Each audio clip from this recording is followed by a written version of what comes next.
Book 4, Lacerations. Chapter 1, Father Ferapont. Alyosha was roused early, before daybreak. Father Zosima woke up feeling very weak, though he wanted to get out of bed and sit up in a chair. His mind was quite clear, his face looked very tired, yet bright and almost joyful. It wore an expression of gaiety, kindness, and cordiality.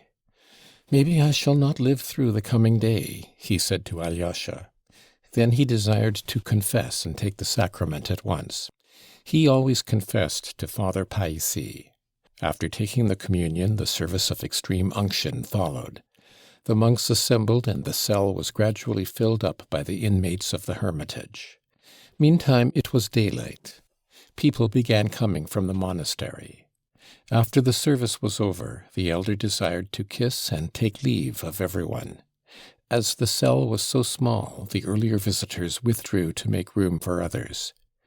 Alyosha stood beside the elder, who was seated again in his armchair.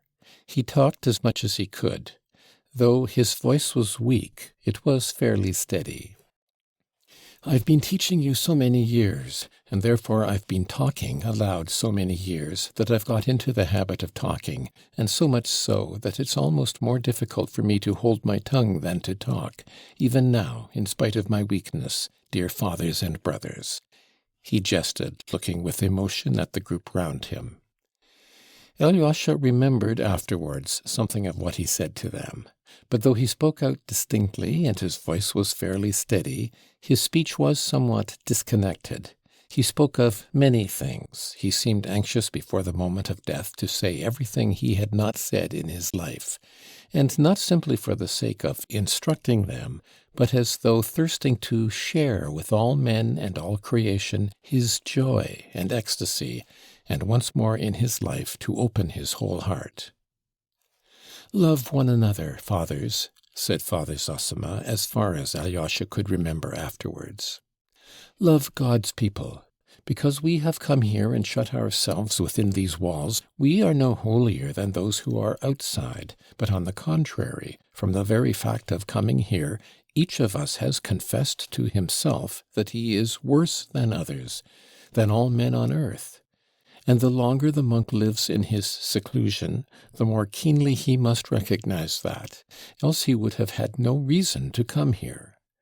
When he realizes that he is not only worse than others, but that he is responsible to all men for all and everything, for all human sins, national and individual, only then the aim of our seclusion is attained.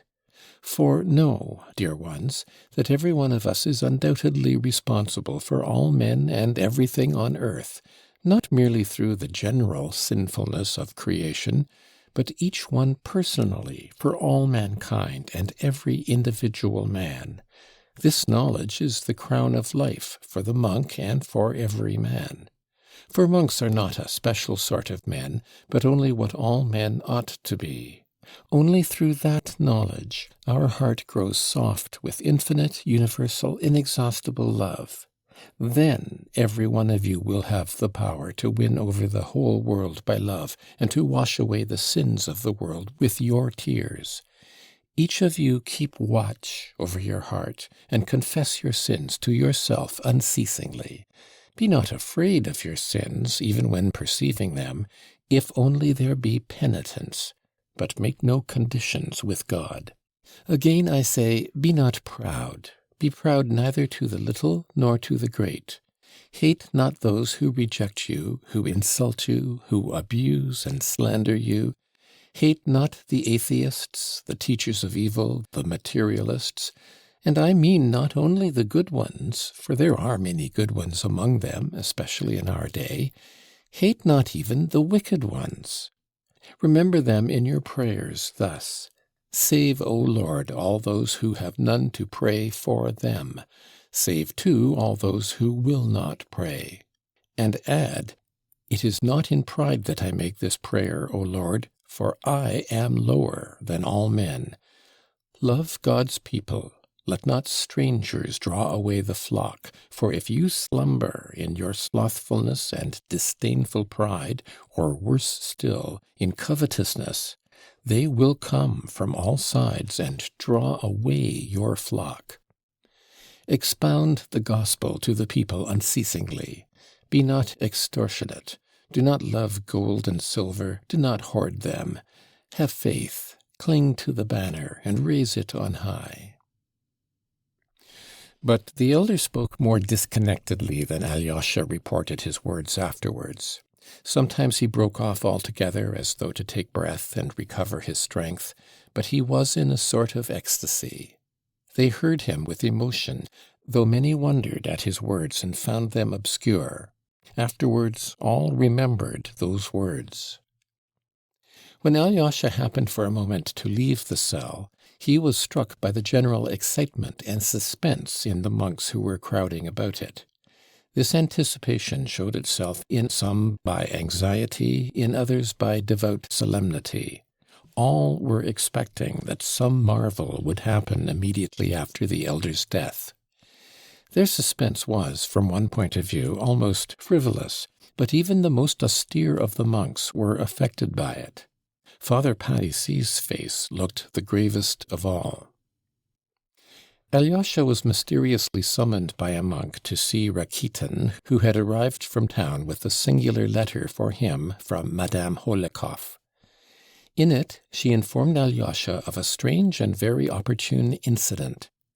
It appeared that among the women who had come on the previous day to receive Father Zosima's blessing, there had been an old woman from the town, a sergeant's widow, called Prohorovna.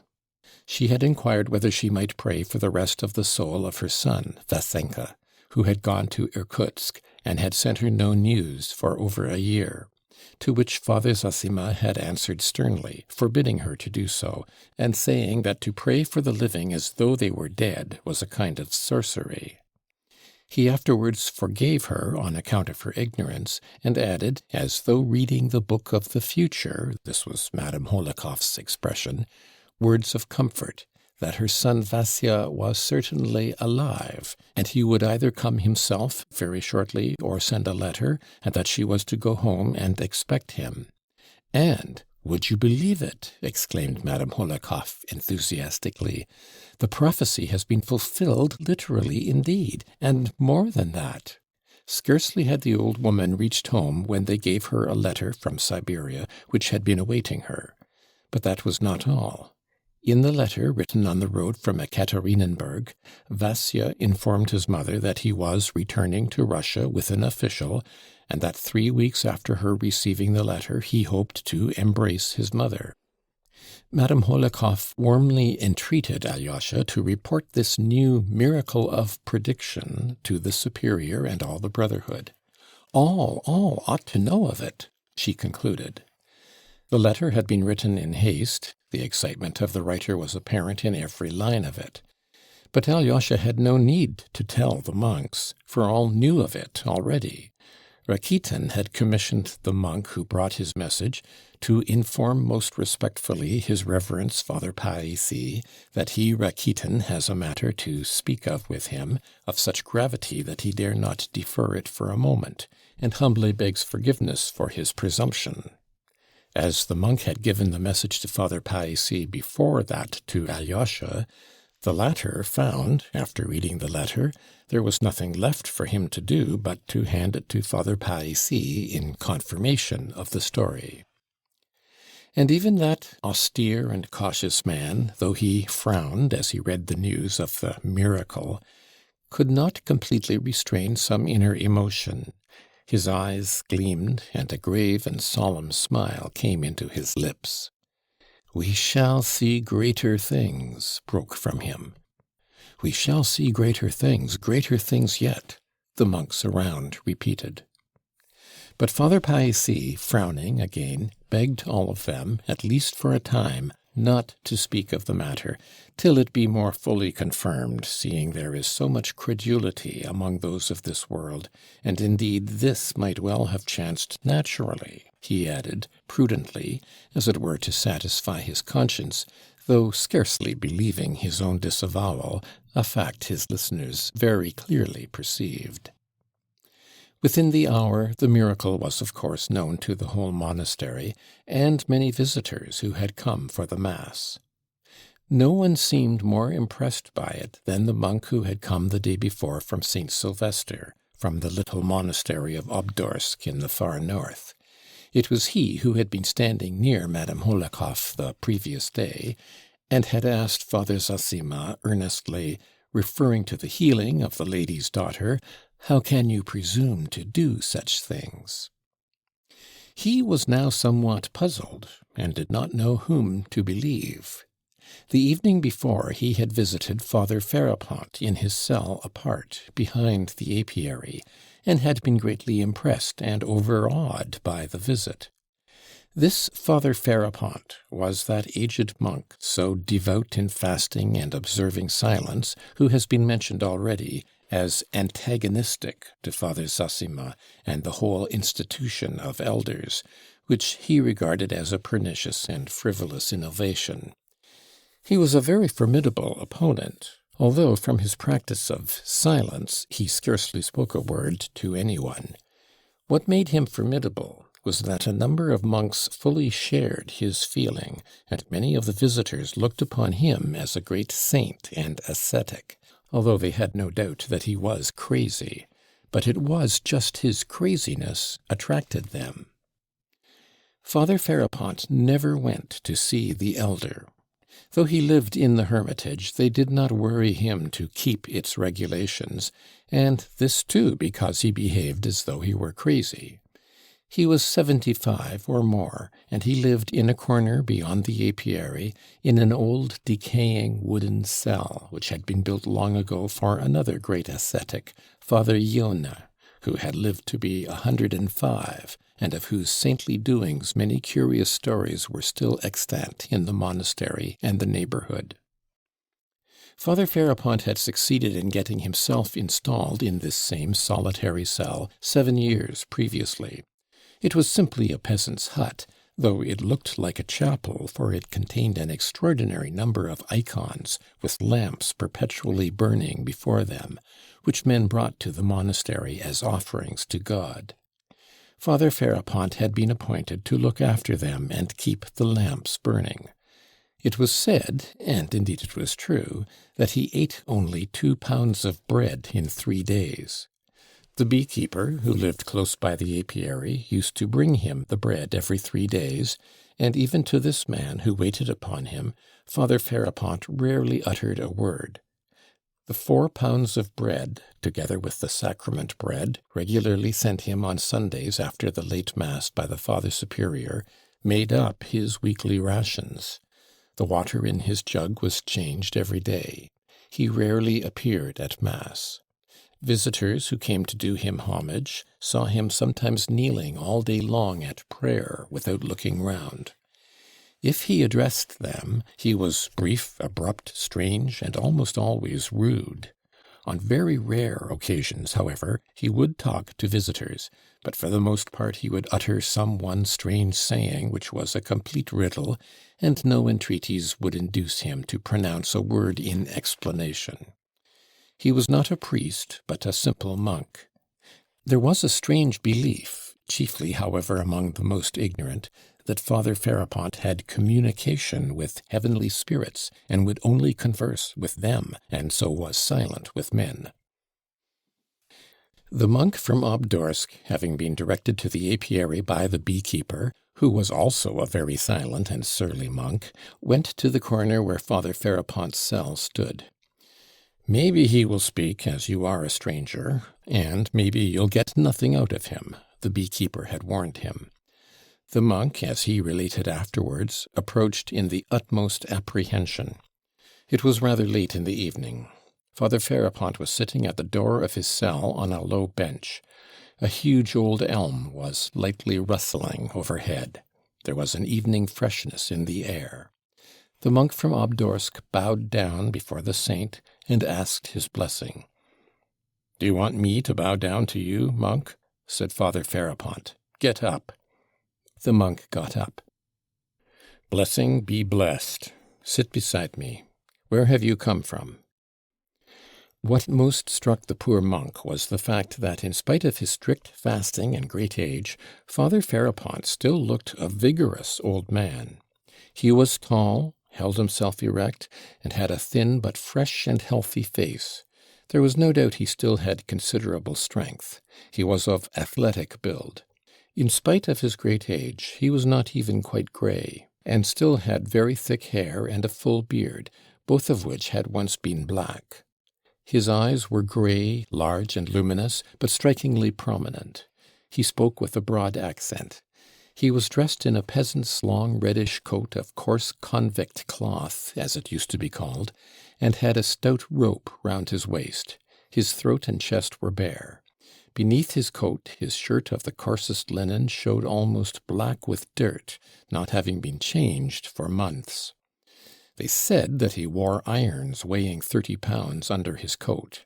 His stockingless feet were thrust in old slippers almost dropping to pieces. "From the little Obdorsk monastery, from St. Sylvester," the monk answered humbly, whilst his keen and inquisitive, but rather frightened, little eyes kept watch on the hermit. "I have been at your Sylvester's. I used to stay there.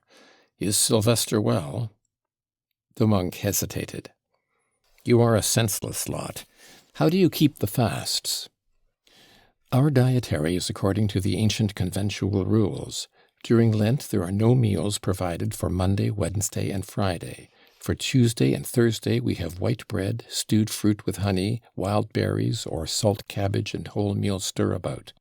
On Saturday, white cabbage soup, noodles with peas, kasha, all with hemp oil. On weekdays we have dried fish and kasha with the cabbage soup. From Monday till Saturday evening, 6 whole days in Holy Week, nothing is cooked, and we have only bread and water, and that sparingly, if possible, not taking food every day, just the same as is ordered for first week in Lent. On Good Friday nothing is eaten. In the same way on the Saturday we have to fast till 3 o'clock, and then take a little bread and water and drink a single cup of wine. On Holy Thursday we drink wine and have something cooked without oil or not cooked at all. Inasmuch as the Laodicean Council lays down for Holy Thursday, it is unseemly by remitting the fast on the Holy Thursday to dishonor the whole of Lent. That is how we keep the fast. But what is that compared with you, Holy Father?" added the monk, growing more confident. "For all the year round, even at Easter, you take nothing but bread and water, and what we should eat in 2 days lasts you full 7. It's truly marvelous, your great abstinence." "And mushrooms?" asked Father Farapont suddenly. "Mushrooms?" repeated the surprised monk.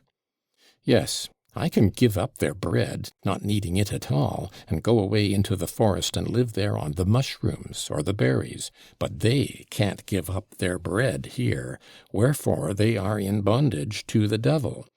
Nowadays the unclean deny that there is need of such fasting. Haughty and unclean is their judgment." "Ach, true," sighed the monk. "And have you seen devils among them?" asked Farapont. "Among them? Among whom?" asked the monk timidly. "I went to the Father Superior on Trinity Sunday last year. I haven't been since. I saw a devil sitting on one man's chest, hiding under his cassock, only his horns poked out. Another had one peeping out of his pocket with such sharp eyes. He was afraid of me. Another settled in the unclean belly of one. Another was hanging round a man's neck, and so he was carrying him about without seeing him." "You can see spirits?" the monk inquired. "I tell you I can see through them. When I was coming out from the superiors, I saw one hiding from me behind the door, and a big one, 1.5 yards or more high, with a thick, long, grey tail, and the tip of his tail was in the crack of the door, and I was quick and slammed the door, pinching his tail in it. He squealed and began to struggle, and I made the sign of the cross over him 3 times, and he died on the spot like a crushed spider. He must have rotted there in the corner and be stinking, but they don't see, they don't smell it. It's a year since I have been there. I reveal it to you, as you are a stranger." "Your words are terrible, but, holy and blessed Father," said the monk, growing bolder and bolder, "is it true, as they noise abroad even to distant lands about you, that you are in continual communication with the Holy Ghost?" "He does fly down at times." "How does he fly down? In what form?" "As a bird." "The Holy Ghost in the form of a dove?" "There's the Holy Ghost and there's the Holy Spirit. The Holy Spirit can appear as other birds, sometimes as a swallow, sometimes a goldfinch, and sometimes as a blue tit." "How do you know him from an ordinary tit?" "He speaks." "How does he speak? In what language?" "Human language."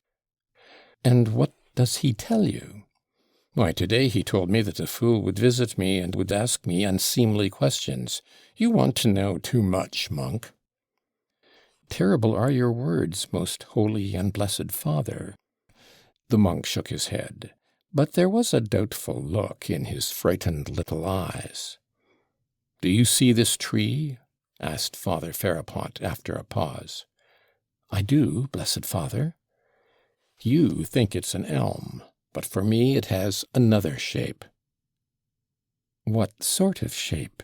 inquired the monk after a pause of vain expectation. "It happens at night. You see those two branches? In the night it is Christ holding out his arms to me and seeking me with those arms. I see it clearly and tremble. It's terrible, terrible." "What is there terrible if it's Christ himself?" "Why, he'll snatch me up and carry me away." "Alive?" "In the spirit and glory of Elijah. Haven't you heard? He will take me in his arms and bear me away." Though the monk returned to the cell he was sharing with one of the brothers in considerable perplexity of mind, he still cherished at heart a greater reverence for Father Ferapont than for Father Zossima. He was strongly in favor of fasting, and it was not strange that one who kept so rigid a fast as Father Ferapont should see marvels. His words seemed certainly queer, but God only could tell what was hidden in those words, and were not worse words and acts commonly seen in those who have sacrificed their intellects for the glory of God.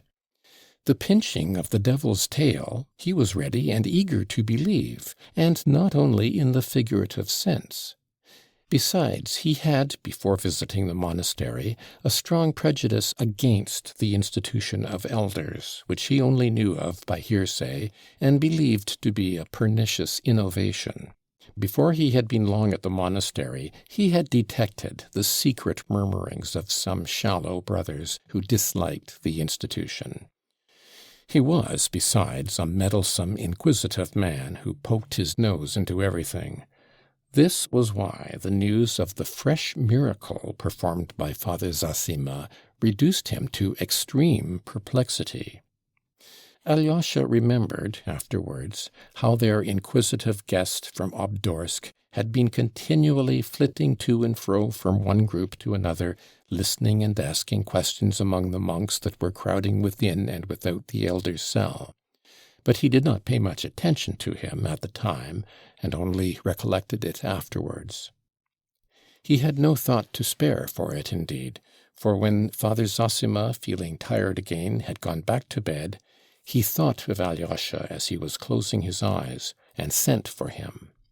Alyosha ran at once. There was no one else in the cell but Father Païssy, Father Joseph, and the novice Porphyry. The elder, opening his weary eyes and looking intently at Alyosha, asked him suddenly, "Are your people expecting you, my son?" Alyosha hesitated. "Haven't they need of you? Didn't you promise someone yesterday to see them today?" "I did promise, to my father, my brothers, others too." "You see, you must go.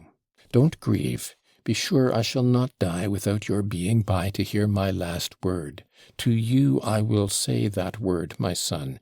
It will be my last gift to you, dear son, because you love me. But now go to keep your promise." Alyosha immediately obeyed, though it was hard to go. But the promise that he should hear his last word on earth, that it should be the last gift to him, Alyosha, sent a thrill of rapture through his soul. He made haste that he might finish what he had to do in the town and return quickly. Father Païssy, too, uttered some words of exhortation, which moved and surprised him greatly. He spoke as they left the cell together. "Remember, young man, unceasingly," Father Païssy began without preface, "that the science of this world, which has become a great power, has, especially in the last century, analyzed everything divine handed down to us in the holy books. After this cruel analysis, the learned of this world have nothing left of all that was sacred of old. But they have only analyzed the parts and overlooked the whole, and indeed their blindness is marvelous. Yet the whole still stands steadfast before their eyes, and the gates of hell shall not prevail against it. Has it not lasted 19 centuries? Is it not still a living, a moving power in the individual soul and in the masses of people? It is still as strong and living even in the souls of atheists who have destroyed everything. For even those who have renounced Christianity and attack it, in their inmost being, still follow the Christian ideal, for hitherto neither their subtlety nor the ardor of their hearts has been able to create a higher ideal of man and of virtue than the ideal given by Christ of old. When it has been attempted, the result has been only grotesque. Remember this especially, young man, since you are being sent into the world by your departing elder. Maybe, remembering this great day, you will not forget my words, uttered from the heart for your guidance, seeing you are young, and the temptations of the world are great and beyond your strength to endure. Well, now go, my orphan." With these words, Father Païssy blessed him. As Alyosha left the monastery and thought them over, he suddenly realized that he had met a new and unexpected friend, a warmly loving teacher in this austere monk, who had hitherto treated him sternly. It was as though Father Zossima had bequeathed him to him at his death, and perhaps that's just what had passed between them, Alyosha thought suddenly. The philosophic reflections he had just heard so unexpectedly testified to the warmth of Father Païssy's heart. He was in haste to arm the boy's mind for conflict with temptation, and to guard the young soul left in his charge with the strongest defense he could imagine. End of section 25.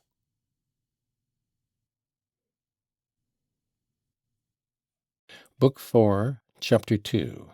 At his father's. First of all, Alyosha went to his father. On the way he remembered that his father had insisted the day before that he should come without his brother Ivan seeing him. Why so? Alyosha wondered suddenly. Even if my father has something to say to me alone, why should I go in unseen? Most likely, in his excitement yesterday, he meant to say something different, he decided. Yet he was very glad when Marfa Ignatyevna, who opened the garden gate to him, Grigory, it appeared, was ill in bed in the lodge, told him, in answer to his question, that Ivan Fyodorovitch had gone out 2 hours ago.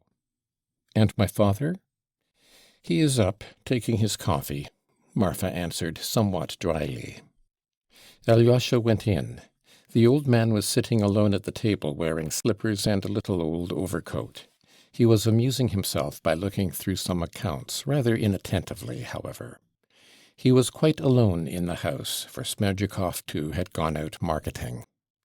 Though he had got up early and was trying to put a bold face on it, he looked tired and weak. His forehead, upon which huge purple bruises had come out during the night, was bandaged with a red handkerchief. His nose, too, had swollen terribly in the night, and some smaller bruises covered it in patches, giving his whole face a peculiarly spiteful and irritable look. The old man was aware of this, and turned a hostile glance on Alyosha as he came in. "The coffee is cold," he cried harshly. "I won't offer you any. I've ordered nothing but a Lenten fish soup today, and I don't invite anyone to share it. Why have you come?" "To find out how you are," said Alyosha. "Yes. Besides, I told you to come yesterday. It's all of no consequence. You need not have troubled. But I knew you'd come poking in directly." He said this with almost hostile feeling. At the same time he got up and looked anxiously in the looking-glass, perhaps for the 40th time that morning, at his nose. He began, too, binding his red handkerchief more becomingly on his forehead. "Red's better. It's just like the hospital in a white one," he observed sententiously. "Well, how are things over there? How is your elder?" "He is very bad. He may die today," answered Alyosha. But his father had not listened, and had forgotten his own question at once. "Ivan's gone out," he said suddenly. "He is doing his utmost to carry off Mitya's betrothed. That's what he is staying here for," he added maliciously, and, twisting his mouth, looked at Alyosha. "Surely he did not tell you so?" asked Alyosha. "Yes, he did, long ago. Would you believe it? He told me 3 weeks ago. You don't suppose he too came to murder me, do you? He must have had some object in coming." "What do you mean? Why do you say such things?" said Alyosha, troubled. "He doesn't ask for money, it's true, but yet he won't get a farthing from me. I intend living as long as possible, you may as well know, my dear Alexey Fyodorovitch, and so I need every farthing. And the longer I live, the more I shall need it," he continued, pacing from one corner of the room to the other, keeping his hands in the pockets of his loose, greasy overcoat made of yellow cotton material. "I can still pass for a man at 55, but I want to pass for one for another 20 years. As I get older, you know, I shan't be a pretty object. The wenches won't come to me of their own accord, so I shall want my money. So I am saving up more and more, simply for myself, my dear son Alexey Fyodorovitch. You may as well know. For I mean to go on in my sins to the end, let me tell you. For sin is sweet. All abuse it, but all men live in it. Only others do it on the sly, and I openly. And so all the other sinners fall upon me for being so simple. And your paradise, Alexey Fyodorovitch, is not to my taste, let me tell you that. And it's not the proper place for a gentleman, your paradise, even if it exists. I believe that I fall asleep and don't wake up again, and that's all. You can pray for my soul if you like, and if you don't want to, don't, damn you. That's my philosophy. Ivan talked well here yesterday, though we were all drunk. Ivan is a conceited coxcomb, but he has no particular learning, nor education either. He sits silent and smiles at one without speaking. That's what pulls him through." Alyosha listened to him in silence. "Why won't he talk to me? If he does speak, he gives himself airs. Your Ivan is a scoundrel, and I'll marry Grushenka in a minute if I want to. For if you've money, Alexey Fyodorovitch, you have only to want a thing, and you can have it. That's what Ivan is afraid of. He's on the watch to prevent me getting married, and that's why he is egging on Mitya to marry Grushenka himself. He hopes to keep me from Grushenka by that, as though I should leave him my money if I don't marry her.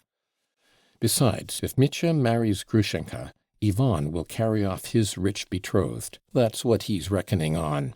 He is a scoundrel, your Ivan." "How cross you are! It's because of yesterday. You had better lie down," said Alyosha.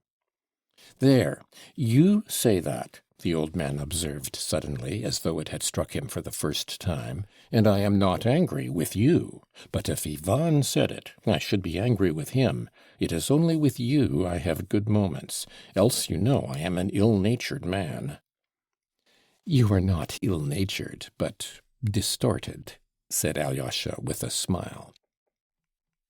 Listen, I meant this morning to get that ruffian Mitya locked up, and I don't know now what I shall decide about it. Of course, in these fashionable days, fathers and mothers are looked upon as a prejudice. But even now the law does not allow you to drag your old father about by the hair, to kick him in the face in his own house, and brag of murdering him outright, all in the presence of witnesses. If I liked, I could crush him, and could have him locked up at once for what he did yesterday. Then you don't mean to take proceedings? Ivan has dissuaded me. I shouldn't care about Ivan, but there's another thing. And bending down to Alyosha, he went on in a confidential half-whisper. If I send the ruffian to prison, she'll hear of it and run to see him at once. But if she hears that he has beaten me, a weak old man, within an inch of my life, she may give him up and come to me. For that's her way, everything by contraries. I know her through and through. Won't you have a drop of brandy? Take some cold coffee, and I'll pour a quarter of a glass of brandy into it. It's delicious, my boy.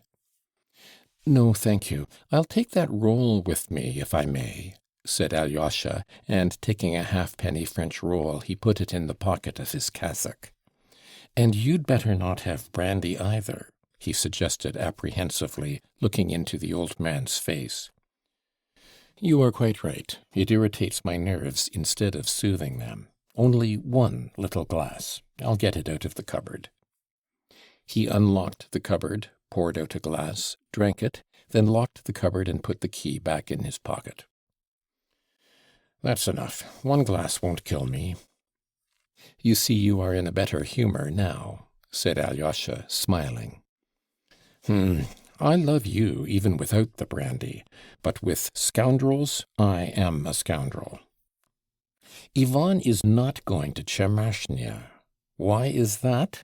He wants to spy how much I give Grushenka if she comes.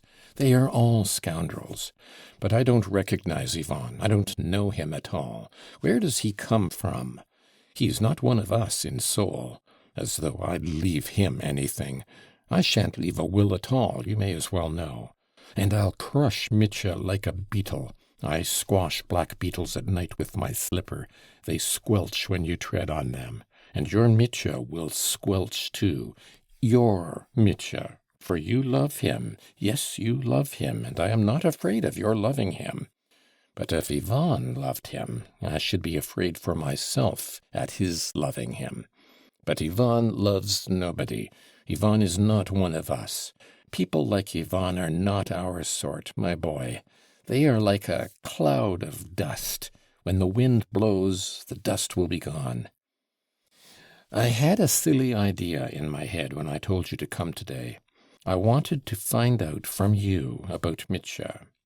If I were to hand him over 1,000, or maybe 2 now, would the beggarly wretch agree to take himself off altogether for 5 years, or better still 35, and without Grushenka, and give her up once for all, eh? I'll ask him, muttered Alyosha. If you would give him 3,000, perhaps he— That's nonsense. You needn't ask him now, no need. I've changed my mind. It was a nonsensical idea of mine. I won't give him anything, not a penny. I want my money myself, cried the old man, waving his hand. I'll crush him like a beetle without it. Don't say anything to him, or else he will begin hoping. There's nothing for you to do here. You needn't stay. Is that betrothed of his, Katerina Ivanovna, whom he has kept so carefully hidden from me all this time, going to marry him or not? You went to see her yesterday, I believe. Nothing will induce her to abandon him. There, you see how dearly these fine young ladies love a rake and a scoundrel. They are poor creatures, I tell you, those pale young ladies, very different from— If I had his youth, and the looks I had then, for I was better looking than he at 28, I'd have been a conquering hero just as he is. He is a low cad, but he shan't have Grushenka anyway, he shan't. I'll crush him. His anger had returned with the last words. "You can go. There's nothing for you to do here today," he snapped harshly. Alyosha went up to say good-bye to him and kissed him on the shoulder. "What's that for?" The old man was a little surprised. "We shall see each other again, or do you think we shan't?" "Not at all. I didn't mean anything." "Nor did I. I did not mean anything," said the old man, looking at him. "Listen, listen," he shouted after him. "Make haste and come again, and I'll have a fish soup for you, a fine one, not like today. Be sure to come. Come tomorrow. Do you hear? Tomorrow." And as soon as Alyosha had gone out of the door, he went to the cupboard again and poured out another half-glass. "I won't have more," he muttered, clearing his throat, and again he locked the cupboard and put the key in his pocket. Then he went into his bedroom, lay down on the bed, exhausted, and in 1 minute he was asleep. End of section 26.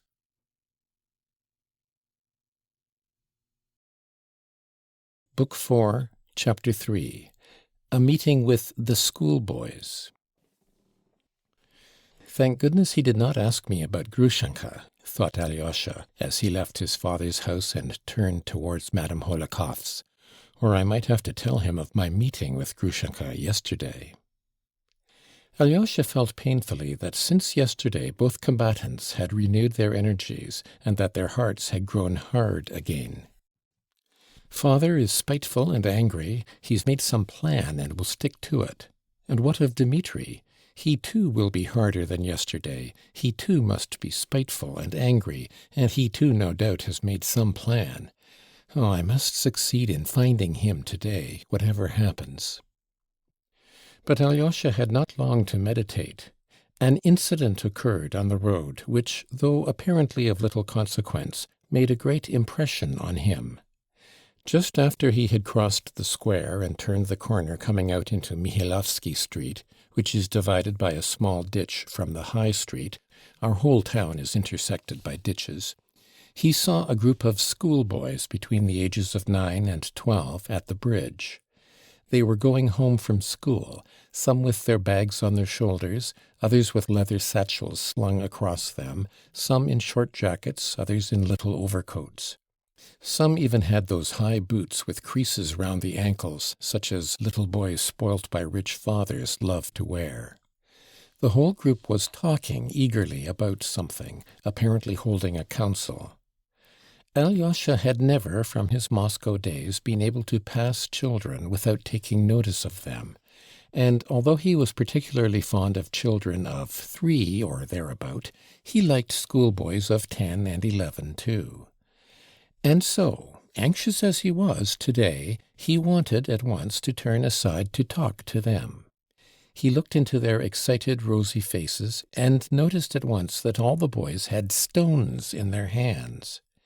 Behind the ditch, some 30 paces away, there was another schoolboy standing by a fence. He too had a satchel at his side. He was about 10 years old, pale, delicate-looking, and with sparkling black eyes. He kept an attentive and anxious watch on the other 6, obviously his schoolfellows with whom he had just come out of school, but with whom he had evidently had a feud. Alyosha went up and, addressing a fair, curly-headed, rosy boy in a black jacket, observed, "When I used to wear a satchel like yours, I always used to carry it on my left side, so as to have my right hand free, but you've got yours on your right side, so it will be awkward for you to get at it." Alyosha had no art or premeditation in beginning with this practical remark, but it is the only way for a grown-up person to get at once into confidential relations with a child, or still more with a group of children. One must begin in a serious, business-like way, so as to be on a perfectly equal footing. Alyosha understood it by instinct. "But he is left-handed," another, a fine, healthy-looking boy of 11, answered promptly. All the others stared at Alyosha. "He even throws stones with his left hand," observed a third. At that instant a A stone flew into the group, but only just grazed the left-handed boy, though it was well and vigorously thrown by the boy standing the other side of the ditch. "Give it him! Hit him back, Smurov!" they all shouted. But Smurov, the left-handed boy, needed no telling, and at once revenged himself. He threw a stone, but it missed the boy and hit the ground. The boy the other side of the ditch, the pocket of whose coat was visibly bulging with stones, flung another stone at the group. This time it flew straight at Alyosha and hit him painfully on the shoulder. "He aimed it at you. He meant it for you. You are Karamazov, Karamazov," the boys shouted, laughing. "Come, all throw at him at once." And 6 stones flew at the boy. One struck the boy on the head, and he fell down, but at once leapt up and began ferociously returning their fire. Both sides threw stones incessantly. Many of the group had their pockets full too. "What are you about? Aren't you ashamed? 6 against 1? Why, you'll kill him!" cried Alyosha. He ran forward and met the flying stones to screen the solitary boy. 3 or 4 ceased throwing for a minute. "He began first," cried a boy in a red shirt in an angry, childish voice. "He is a beast. He stabbed Krasotkin in class the other day with a penknife. It bled. Krasotkin wouldn't tell tales, but he must be thrashed." "But what for? I suppose you tease him." "There, he sent a stone in your back again. He knows you," cried the children. "It's you he's throwing at now, not us. Come, all of you, at him again. Don't miss Smurov." And again a fire of stones, and a very vicious one, began. The boy the other side of the ditch was hit in the chest. He screamed, began to cry, and ran away uphill towards Mihailovsky Street. They all shouted, "Aha! He's funking! He is running away! Wisp of tow!" "You don't know what a beast he is, Karamazov. Killing is too good for him," said the boy in the jacket with flashing eyes. He seemed to be the eldest. "What's wrong with him?" asked Alyosha. "Is he a tell-tale or what?" The boys looked at one another as though derisively. "Are you going that way to Mihailovsky?" the same boy went on. "Catch him up. You see, he's stopped again. He's waiting and looking at you." "He is looking at you," the other boys chimed in. "You ask him, does he like a disheveled wisp of tow? Do you hear? Ask him that." There was a general burst of laughter. Alyosha looked at them, and they at him. "Don't go near him. He'll hurt you," cried Smurov in a warning voice. "I shan't ask him about the wisp of tow, for I expect you tease him with that question somehow. But I'll find out from him why you hate him so." "Find out then, find out," cried the boys, laughing. Alyosha crossed the bridge and walked uphill by the fence, straight towards the boy. "You'd better look out," the boys called after him. "He won't be afraid of you. He will stab you in a minute, on the sly, as he did Krasotkin." The boy waited for him without budging. Coming up to him, Alyosha saw facing him a child of about 9 years old. He was an undersized, weakly boy with a thin, pale face, with large dark eyes that gazed at him vindictively. He was dressed in a rather shabby old overcoat, which he had monstrously outgrown. His bare arms stuck out beyond his sleeves. There was a large patch on the right knee of his trousers, and in his right boot, just at the toe, there was a big hole in the leather, carefully blackened with ink. Both the pockets of his greatcoat were weighed down with stones. Alyosha stopped 2 steps in front of him, looking inquiringly at him. The boy, seeing at once from Alyosha's eyes that he wouldn't beat him, became less defiant, and addressed him first. "I am alone, and there are 6 of them. I'll beat them all, alone," he said suddenly, with flashing eyes. "I think one of the stones must have hurt you badly," observed Alyosha. "But I hit Smurov on the head," cried the boy. "They told me that you know me. and that you threw a stone at me on purpose," said Alyosha. The boy looked darkly at him.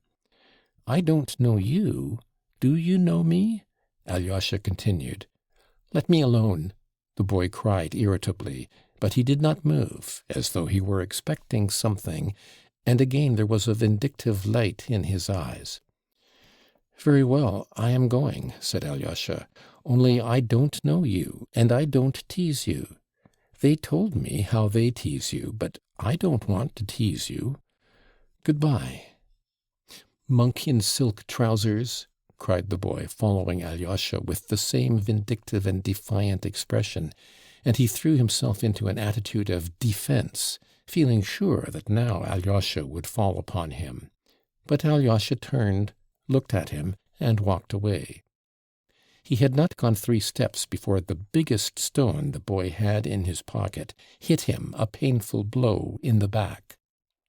"So you'll hit a man from behind. They tell the truth, then, when they say that you attack on the sly," said Alyosha, turning round again. This time the boy threw a stone savagely right into Alyosha's face, but Alyosha just had time to guard himself, and the stone struck him on the elbow. "Aren't you ashamed? What have I done to you?" he cried. The boy waited in silent defiance, certain that now Alyosha would attack him. Seeing that even now he would not, his rage was like a little wild beast's. He flew at Alyosha himself, and before Alyosha had time to move, the spiteful child had seized his left hand with both of his and bit his middle finger. He fixed his teeth in it, and it was 10 seconds before he let go. Alyosha cried out with pain and pulled his finger away with all his might. The child let go at last and retreated to his former distance. Alyosha's finger had been badly bitten to the bone, close to the nail. It began to bleed. Alyosha took out his handkerchief and bound it tightly round his injured hand. He was a full minute bandaging it. The boy stood waiting all the time. At last Alyosha raised his gentle eyes and looked at him. "Very well," he said. "You see how badly you've bitten me. That's enough, isn't it? Now tell me, what have I done to you?" The boy stared in amazement. "Though I don't know you, and it's the first time I've seen you," Alyosha went on with the same serenity, "yet I must have done something to you. You wouldn't have hurt me like this for nothing. So what have I done? How have I wronged you? Tell me." Instead of answering, the boy broke into a loud, tearful wail and ran away. Alyosha walked slowly after him towards Mihailovsky Street, and for a long time he saw the child running in the distance as fast as ever, not turning his head, and no doubt still keeping up his tearful wail. He made up his mind to find him out as soon as he had time, and to solve this mystery. Just now he had not the time. End of section 27.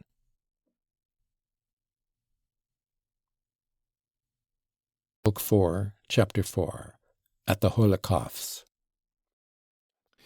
Alyosha soon reached Madame Holocaust's house, a handsome stone house of 2 stories, one of the finest in our town. Though Madame Holocaust spent most of her time in another province where she had an estate, or in Moscow where she had a house of her own, yet she had a house in our town too, inherited from her forefathers. The estate in our district was the largest of her 3 estates, yet she had been very little in our province before this time. She ran out to Alyosha in the hall. "Did you get my letter about the new miracle?" She spoke rapidly and nervously. "Yes." "Did you show it to everyone? He restored the son to his mother." "He is dying today," said Alyosha. "I have heard, I know. Oh, how I long to talk to you or someone about all this. No, to you. And how sorry I am I can't see him. The whole town is in excitement. They are all suspense. But now, do you know, Katerina Ivanovna is here now?" "Ah, that's lucky," cried Alyosha. "Then I shall see her here. She told me yesterday to be sure to come and see her today." I know all. I've heard exactly what happened yesterday, and the atrocious behavior of that creature. C'est tragique, and if I'd been in her place, I don't know what I should have done. And your brother, Dmitri Fyodorovitch, what do you think of him? My goodness, Alexey Fyodorovitch, I am forgetting. Only fancy. Your brother is in there with her, not that dreadful brother who was so shocking yesterday, but the other, Ivan Fyodorovitch. He is sitting with her talking. They are having a serious conversation. If you could only imagine what's passing between them now. It's awful, I tell you, it's lacerating. It's like some incredible tale of horror. They are ruining their lives for no reason anyone can see. They both recognize it and revel in it. I've been watching for you. I've been thirsting for you. It's too much for me. That's the worst of it. I'll tell you all about it presently, but now I must speak of something else, the most important thing. I had quite forgotten what's most important. Tell me, why has Lise been in hysterics? As soon as she heard you were here, she began to be hysterical. Mamma, it's you who are hysterical now, not I. Lise's voice caroled through a tiny crack of the door at the side. Her voice sounded as though she wanted to laugh, but was doing her utmost to control it. Alyosha at once noticed the crack, and no doubt Lise was peeping through it, but that he could not see. And no wonder, Lise, no wonder. Your caprices will make me hysterical too. But she is so ill, Alexey Fyodorovitch. She has been so ill all night, feverish and moaning. I could hardly wait for the morning and for Herzenstube to come. He says that he can make nothing of it, that we must wait. Herzenstube always comes and says that he can make nothing of it. As soon as you approached the house, she screamed, fell into hysterics, and insisted on being wheeled back into this room here. Mamma, I didn't know he had come. It wasn't on his account I wanted to be wheeled into this room. That's not true, Lise. Yulia ran to tell you that Alexey Fyodorovitch was coming. She was on the lookout for you. My darling mamma, it's not at all clever of you. But if you want to make up for it and say something very clever, dear mamma, you'd better tell our honored visitor, Alexey Fyodorovitch, that he has shown his want of wit by venturing to us after what happened yesterday, and although everyone is laughing at him. Lise, you go too far. I declare I shall have to be severe. Who laughs at him? I am so glad he has come. I need him. I can't do without him. Oh, Alexey Fyodorovitch, I am exceedingly unhappy. But what's the matter with you, mamma darling? Ah, your caprices, Lise, your fidgetiness, your illness, that awful night of fever, that awful everlasting Herzenstube. Everlasting, everlasting, that's the worst of it. Everything, in fact, everything. Even that miracle, too. Oh, how it has upset me, how it has shattered me, that miracle, dear Alexey Fyodorovitch. And that tragedy in the drawing-room. It's more than I can bear. I warn you, I can't bear it. A comedy, perhaps, not a tragedy. Tell me, will Father Zossima live till tomorrow? Will he? Oh, my God, what is happening to me? Every minute I close my eyes and see that it's all nonsense, all nonsense. I should be very grateful, Alyosha interrupted suddenly, if you could give me a clean rag to bind up my finger with. I have hurt it, and it's very painful. Alyosha unbound his bitten finger. The handkerchief was soaked with blood. Madame Hohlakoff screamed and shut her eyes. Good heavens, what a wound! How awful! But as soon as Lise saw Alyosha's finger through the crack, she flung the door wide open. Come here, she cried imperiously. No nonsense now. Good heavens, why did you stand there saying nothing about it all this time? He might have bled to death, mamma. How did you do it? Water, water! You must wash it first of all. Simply hold it in cold water to stop the pain, and keep it there. Keep it there. Make haste, mamma. Some water in a slop basin. But do make haste, she finished nervously. She was quite frightened at the sight of Alyosha's wound. "Shouldn't we send for Herzenstube?" cried Madame Hohlikoff. "Mamma, you'll be the death of me. Your Herzenstube will come and say that he can make nothing of it. Water, water!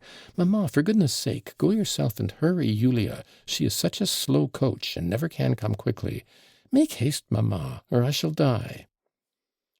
"Why, it's nothing much," cried Alyosha, frightened at this alarm. Julia ran in with water, and Alyosha put his finger in it.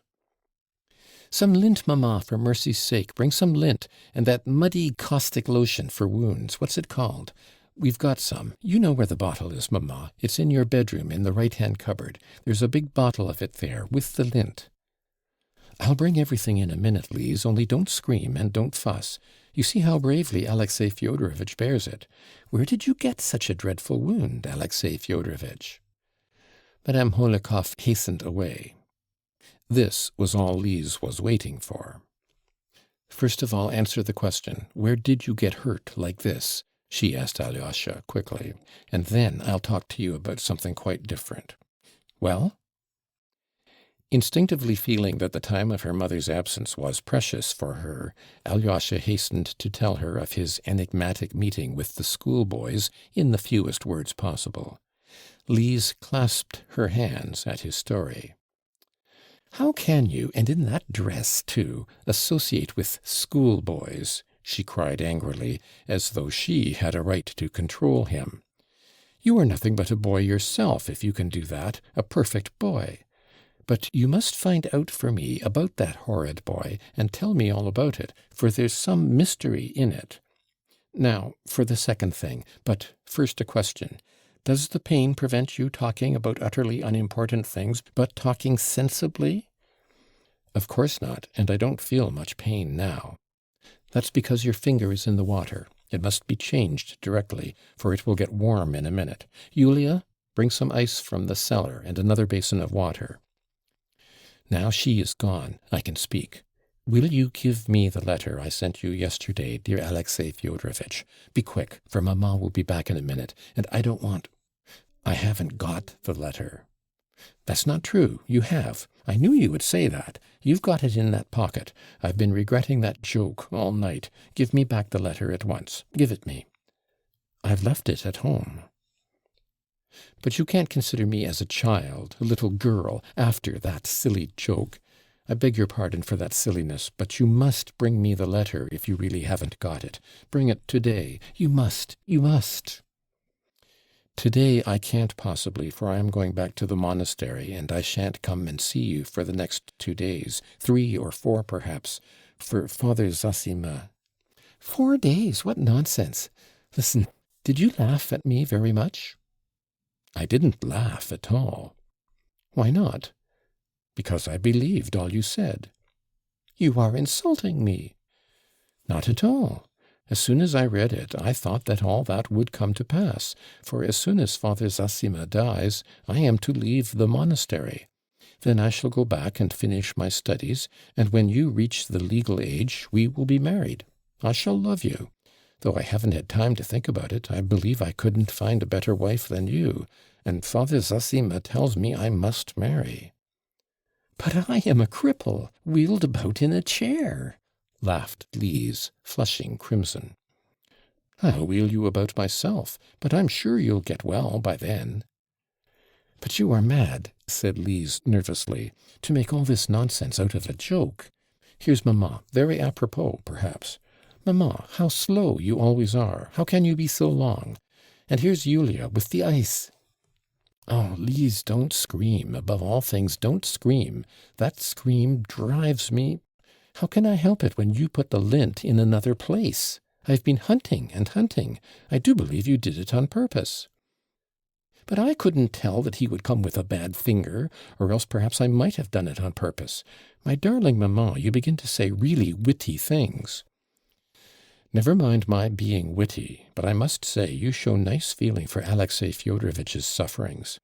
Oh, my dear Alexey Fyodorovitch, what's killing me is no one thing in particular, not Herzenstube, but everything together. That's what is too much for me." "That's enough, mamma, enough about Herzenstube. Lise laughed gaily. "Make haste with the lint and the lotion, mamma.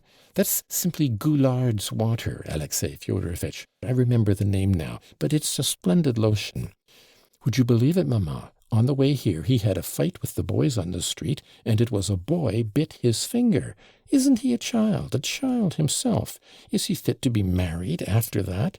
For only fancy, he wants to be married, mamma. Just think of him married. Wouldn't it be funny? Wouldn't it be awful?" And Lise kept laughing her thin, hysterical giggle, looking slyly at Alyosha. "But why married, Lise? What makes you talk of such a thing? It's quite out of place. And perhaps the boy was rabid." "Why, mamma, as though there were rabid boys." "Why not, Lise? As though I had said something stupid. Your boy might have been bitten by a mad dog, and he would become mad and bite anyone near him. How well she has bandaged it, Alexey Fyodorovitch. I couldn't have done it. Do you still feel the pain?" "It's nothing much now." "You don't feel afraid of water?" asked Lise. "Come, that's enough, Lise. Perhaps I really was rather too quick talking of the boy being rabid, but you pounced upon it at once. Katerina Ivanovna has only just heard that you are here, Alexey Fyodorovitch. She simply rushed at me. She's dying to see you, dying." "Ach, mamma, go to them yourself. He can't go just now. He is in too much pain." "Not at all. I can go quite well," said Alyosha. "What, you are going away? Is that what you say?" "Well, when I've seen them, I'll come back here, and we can talk as much as you like. But I should like to see Katerina Ivanovna at once, for I am very anxious to be back at the monastery as soon as I can." "Mamma, take him away quickly. Alexey Fyodorovitch, don't trouble to come and see me afterwards, but go straight back to your monastery, and a good riddance. I want to sleep. I didn't sleep all night." "Ah, Lise, you are only making fun. But how I wish you would sleep," cried Madame Hohlakov. "I don't know what I've done. I'll stay another 3 minutes, 5, if you like," muttered Alyosha. "Even 5? Do take him away quickly, mamma. He is a monster." "Lise, you are crazy. Let us go, Alexey Fyodorovitch. She is too capricious today. I am afraid to cross her. Oh, the trouble one has with nervous girls. Perhaps she really will be able to sleep after seeing you. How quickly you have made her sleepy, and how fortunate it is." "Ah, mamma, how sweetly you talk. I must kiss you for it, mamma." "And I kiss you too, Lise. Listen, Alexey Fyodorovitch," Madame Hohlakov began mysteriously and importantly, speaking in a rapid whisper. "I don't want to suggest anything. I don't want to lift the veil. You will see for yourself what's going on. It's appalling. It's the most fantastic farce. She loves your brother, Ivan, and she is doing her utmost to persuade herself she loves your brother Dmitri. It's appalling. I'll go in with you, and if they don't turn me out, I'll stay to the end." End of section 28.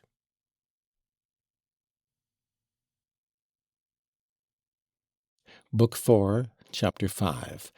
A Laceration in the Drawing Room.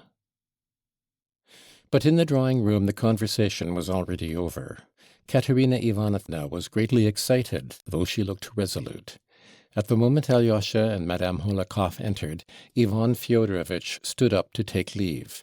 His face was rather pale, and Alyosha looked at him anxiously.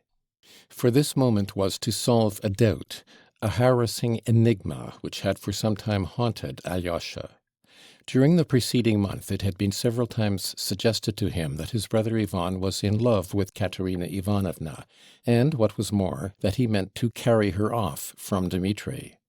Until quite lately the idea seemed to Alyosha monstrous, though it worried him extremely. He loved both his brothers, and dreaded such rivalry between them. Meantime, Dmitri had said outright on the previous day that he was glad that Ivan was his rival, and that it was a great assistance to him, Dmitri. In what way did it assist him? To marry Grushenka? But that Alyosha considered the worst thing possible. Besides all this, Alyosha had, till the evening before, implicitly believed that Katerina Ivanovna had a steadfast and passionate love for Dmitri, but he had only believed it till the evening before.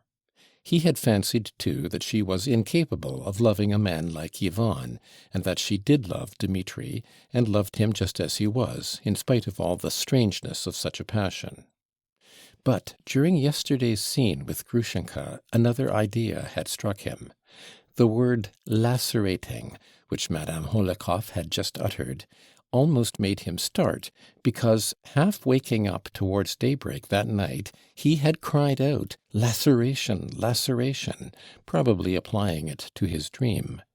He had been dreaming all night of the previous day's scene at Katerina Ivanovna's. Now Alyosha was impressed by Madame Holekoff's blunt and persistent assertion that Katerina Ivanovna was in love with Ivan, and only deceived herself through some sort of pose from self-laceration, and tortured herself by her pretended love for Dmitri from some fancied duty of gratitude. Yes, he thought, perhaps the whole truth lies in those words. But in that case, what was Ivan's position? Alyosha felt instinctively that a character like Katerina Ivanovna's must dominate, and she could only dominate someone like Dmitri, and never a man like Ivan. For Dmitri might at last submit to her domination, to his own happiness, which was what Alyosha would have desired. But Ivan? No, Ivan could not submit to her, and such submission would not give him happiness. Alyosha could not help believing that of Ivan. And now all these doubts and reflections flitted through his mind as he entered the drawing-room. Another idea, too, forced itself upon him. What if she loved neither of them, neither Ivan nor Dmitri? It must be noted that Alyosha felt as it were ashamed of his own thoughts, and blamed himself when they kept recurring to him during the last month. "What do I know about love and women, and how can I decide such questions?" he thought reproachfully after such doubts and surmises. And yet it was impossible not to think about it. He felt instinctively that this rivalry was of immense importance in his brothers' lives, and that a great deal depended upon it. "One reptile will devour the other," Ivan had pronounced the day before, speaking in anger of his father and Dmitri. So Ivan looked upon Dmitri as a reptile, and perhaps had long done so. Was it perhaps since he had known Katerina Ivanovna? That phrase had of course escaped Ivan unawares yesterday, but that only made it more important. If he felt like that, what chance was there of peace? Were there not, on the contrary, new grounds for hatred and hostility in their family? And with which of them was Alyosha to sympathize? And what was he to wish for each of them? He loved them both, but what could he desire for each in the midst of these conflicting interests? He might go quite astray in this maze, and Alyosha's heart could not endure uncertainty, because his love was always of an active character. He was incapable of passive love. If he loved anyone, he set to work at once to help him, and to do so he must know what he was aiming at, he must know for certain what was best for each, and having ascertained this, it was natural for him to help them both. But instead of a definite aim, he found nothing but uncertainty and perplexity on all sides. It was lacerating, as was said just now. But what could he understand even in this laceration? He did not understand the first word in this perplexing maze. Seeing Alyosha, Katerina Ivanovna said quickly and joyfully to Ivan, who had already got up to go, "A minute! Stay another minute! I want to hear the opinion of this person here, whom I trust absolutely. Don't go away," she added, addressing Madame Holekoff. She made Alyosha sit down beside her, and Madame Holekoff sat opposite by Ivan. "You are all my friends here, all I have in the world, my dear friends," she began warmly, in a voice which quivered with genuine tears of suffering, and Alyosha's heart warmed to her at once. "You, Alexey Fyodorovitch, were witness yesterday of that abominable scene, and saw what I did. You did not see it, Ivan Fyodorovitch. He did. What he thought of me yesterday, I don't know. I only know one thing, that if it were repeated today, this minute, I should express the same feelings again as yesterday. The same feelings, the same words, the same actions. You remember my actions, Alexey Fyodorovitch. You checked me in one of them." As she said that, she flushed and her eyes shone. "I must tell you that I can't get over it. Listen, Alexey Fyodorovitch, I don't even know whether I still love him. I feel pity for him, and that is a poor sign of love. If I loved him, if I still loved him, perhaps I shouldn't be sorry for him now, but should hate him." Her voice quivered, and tears glittered on her eyelashes. Alyosha shuddered inwardly. "That girl is truthful and sincere," he thought, "and she does not love Dmitri any more." That's true," cried Madame Hohlakov. "Wait, dear, I haven't told you the final decision I came to during the night. I feel that perhaps my decision is a terrible one, for me, but I foresee that nothing will induce me to change it, nothing. It will be so all my life. My dear, kind, ever faithful and generous adviser, the one friend I have in the world, Ivan Fyodorovitch, with his deep insight into the heart, approves and commends my decision. He knows it." "Yes, I approve of it," Ivan assented, in a subdued but firm voice. "But I should like Alyosha too. Ah, Alexey Fyodorovitch, forgive my calling you simply Alyosha.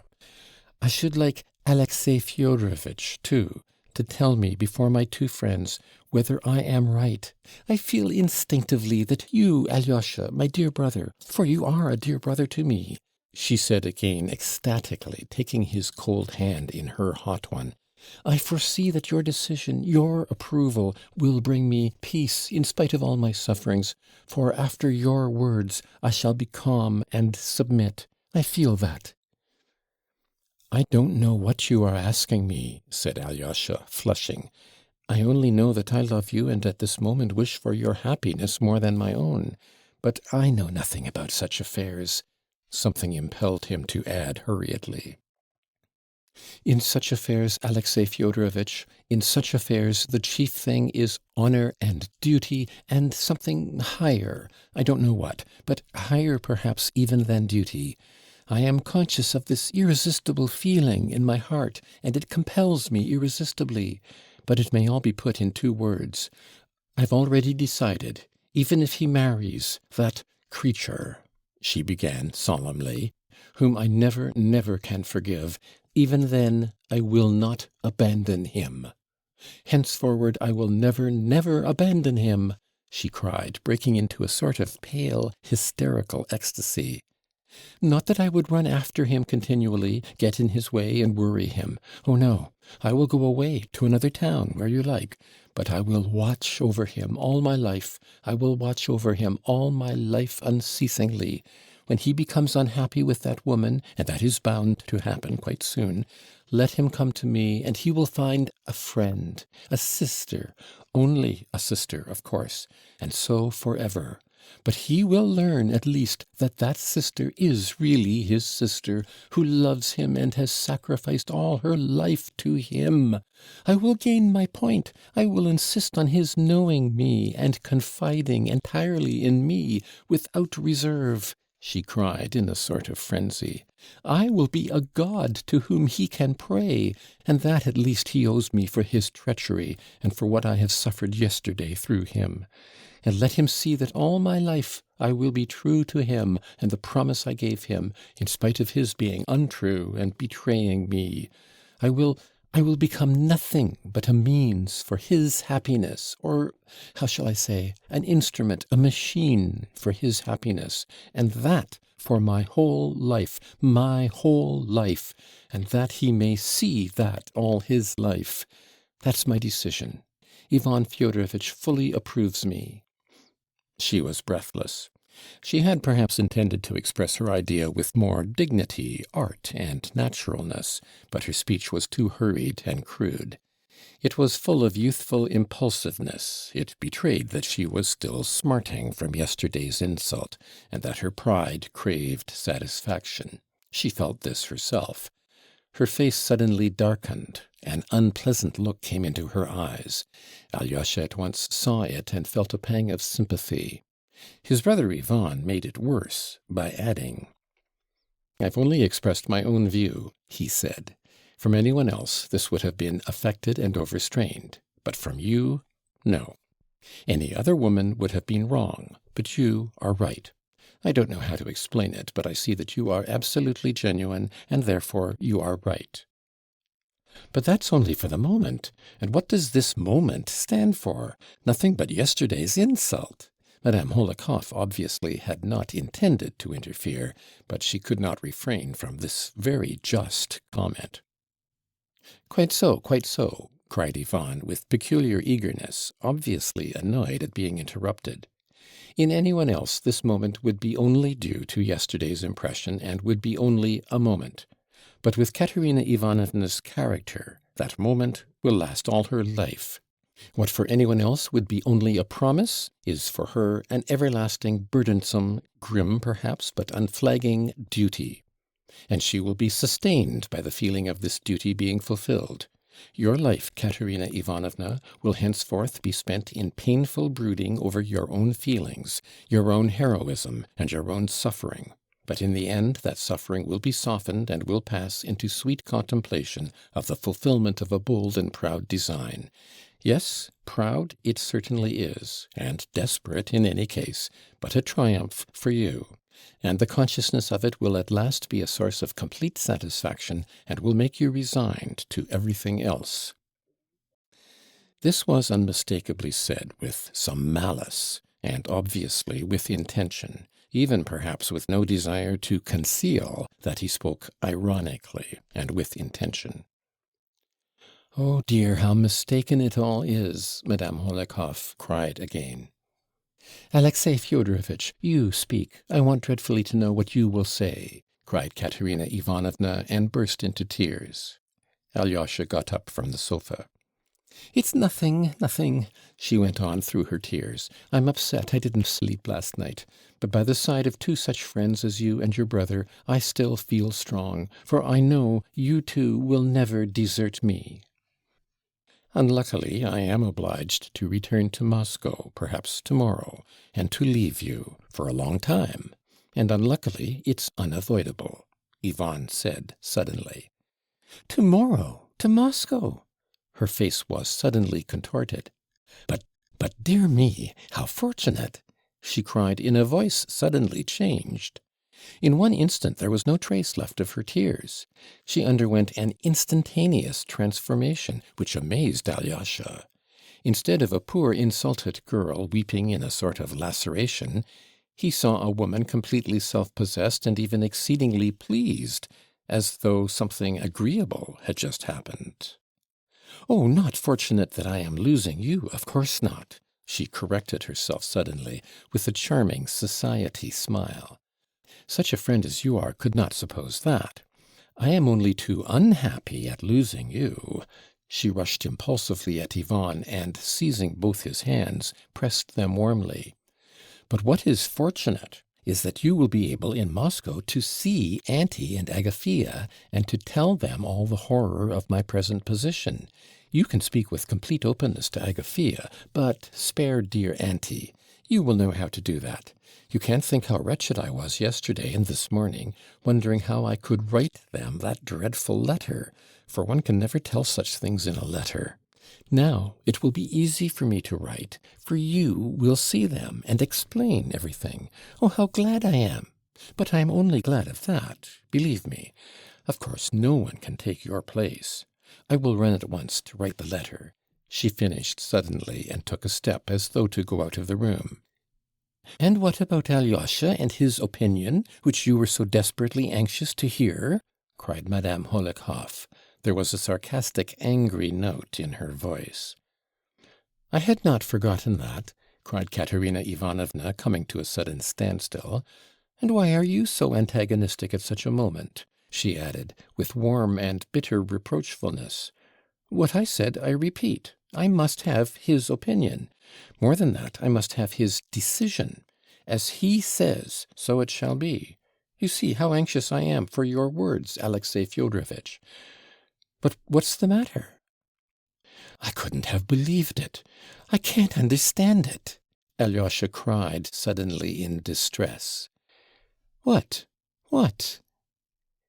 "He is going to Moscow, and you cry out that you are glad. You said that on purpose. And you begin explaining that you are not glad of that, but sorry to be losing a friend. But that was acting too. You were playing a part, as in a theatre." "In a theatre? What do you mean?" exclaimed Katerina Ivanovna, profoundly astonished, flushing crimson and frowning. "Though you assure him you are sorry to lose a friend in him, you persist in telling him to his face that it's fortunate he is going," said Alyosha breathlessly. He was standing at the table and did not sit down. "What are you talking about? I don't understand." "I don't understand myself. I seemed to see in a flash. I know I'm not saying it properly, but I'll say it all the same," Alyosha went on in the same shaking and broken voice. "What I see is that perhaps you don't love Dmitri at all, and never have, from the beginning. And Dmitri, too, has never loved you, and only esteems you. I really don't know how I dare to say all this, but somebody must tell the truth, for nobody here will tell the truth." "What truth?" cried Katerina Ivanovna, and there was an hysterical ring in her voice. "I'll tell you," Alyosha went on with desperate haste, as though he were jumping from the top of a house. "Call Dmitri, I will fetch him, and let him come here, and take your hand, and take Ivan's, and join your hands. For you're torturing Ivan simply because you love him, and torturing him because you love Dmitri through self-laceration, with an unreal love, because you've persuaded yourself." Alyosha broke off and was silent. You are a little religious idiot, that's what you are," Katerina Ivanovna snapped. Her face was white, and her lips were moving with anger. Ivan suddenly laughed and got up. His hat was in his hand. "You are mistaken, my good Alyosha," he said, with an expression Alyosha had never seen in his face before, an expression of youthful sincerity and strong, irresistibly frank feeling. "Katerina Ivanovna has never cared for me. She has known all the time that I cared for her, though I never said a word of my love to her. She knew, but she didn't care for me. I have never been her friend either, not for one moment. She is too proud to need my friendship. She kept me at her side as a means of revenge. She revenged with me and on me all the insults which she has been continually receiving from Dmitri ever since their first meeting. For even that first meeting has rankled in her heart as an insult. That's what her heart is like. She has talked to me of nothing but her love for him. I'm going now, but believe me, Katerina Ivanovna, you really love him, and the more he insults you, the more you love him. That's your laceration. You love him just as he is. You love him for insulting you. If he reformed, you'd give him up at once and cease to love him. But you need him so as to contemplate continually your heroic fidelity and to reproach him for infidelity, and it all comes from your pride. Oh, there's a great deal of humiliation and self-abasement about it, but it all comes from pride. I am too young, and I've loved you too much. I know that I ought not to say this, that it would be more dignified on my part simply to leave you, and it would be less offensive for you. But I am going far away, and shall never come back. It is forever. I don't want to sit beside a laceration, but I don't know how to speak now. I've said everything. Goodbye, Katerina Ivanovna. You can't be angry with me, for I am 100 times more severely punished than you, if only by the fact that I shall never see you again. Goodbye. I don't want your hand. You have tortured me too deliberately for me to be able to forgive you at this moment. I shall forgive you later, but now I don't want your hand. Den Dank, Dame, begehr ich nicht," he added, with a forced smile, showing, however, that he could read Schiller and read him till he knew him by heart, which Alyosha would never have believed. He went out of the room without saying good-bye even to his hostess, Madame Holekoff. Alyosha clasped his hands. "Ivan!" he cried desperately after him. "Come back, Ivan! No, nothing will induce him to come back now," he cried again, regretfully realizing it. "But it's my fault, my fault. I began it. Ivan spoke angrily, wrongly, unjustly and angrily. He must come back here. Come back!" Alyosha kept exclaiming frantically. Katerina Ivanovna went suddenly into the next room. "You have done no harm. You behaved beautifully, like an angel," Madame Holikov whispered rapidly and ecstatically to Alyosha. "I will do my utmost to prevent Ivan Fyodorovitch from going." Her face beamed with delight, to the great distress of Alyosha, but Katerina Ivanovna suddenly returned. She had 200-rouble notes in her hand. "I have a great favor to ask of you, Alexey Fyodorovitch," she began, addressing Alyosha with an apparently calm and even voice, as though nothing had happened. Yes, I think it was a week ago, Dmitri Fyodorovitch was guilty of a hasty and unjust action, a very ugly action. There is a low tavern here, and in it he met that discharged officer, that captain whom your father used to employ in some business.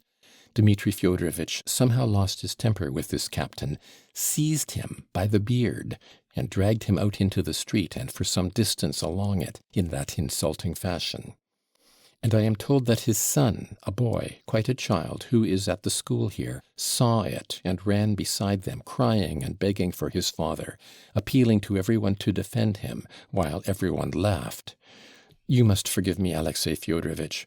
I cannot think without indignation of that disgraceful action of his. One of those actions of which only Dmitri Fyodorovitch would be capable in his anger and in his passions. I can't describe it even. I can't find my words. I've made inquiries about his victim, and find he is quite a poor man. His name is Snegiryov. He did something wrong in the army and was discharged. I can't tell you what. And now he has sunk into terrible destitution with his family, an unhappy family of sick children, and I believe an insane wife. He has been living here a long time. He used to work as a copying clerk, but now he is getting nothing. I thought I don't know, I am so confused. You see, I wanted to ask you, my dear Alexey Fyodorovitch, to go to him, to find some excuse to go to them, to that captain. Oh, goodness, how badly I explain it. And delicately, carefully, as only you know how to. Alyosha blushed. Manage to give him this assistance, these 200 roubles. He will be sure to take it. Persuade him to take it. Or rather, what do I mean?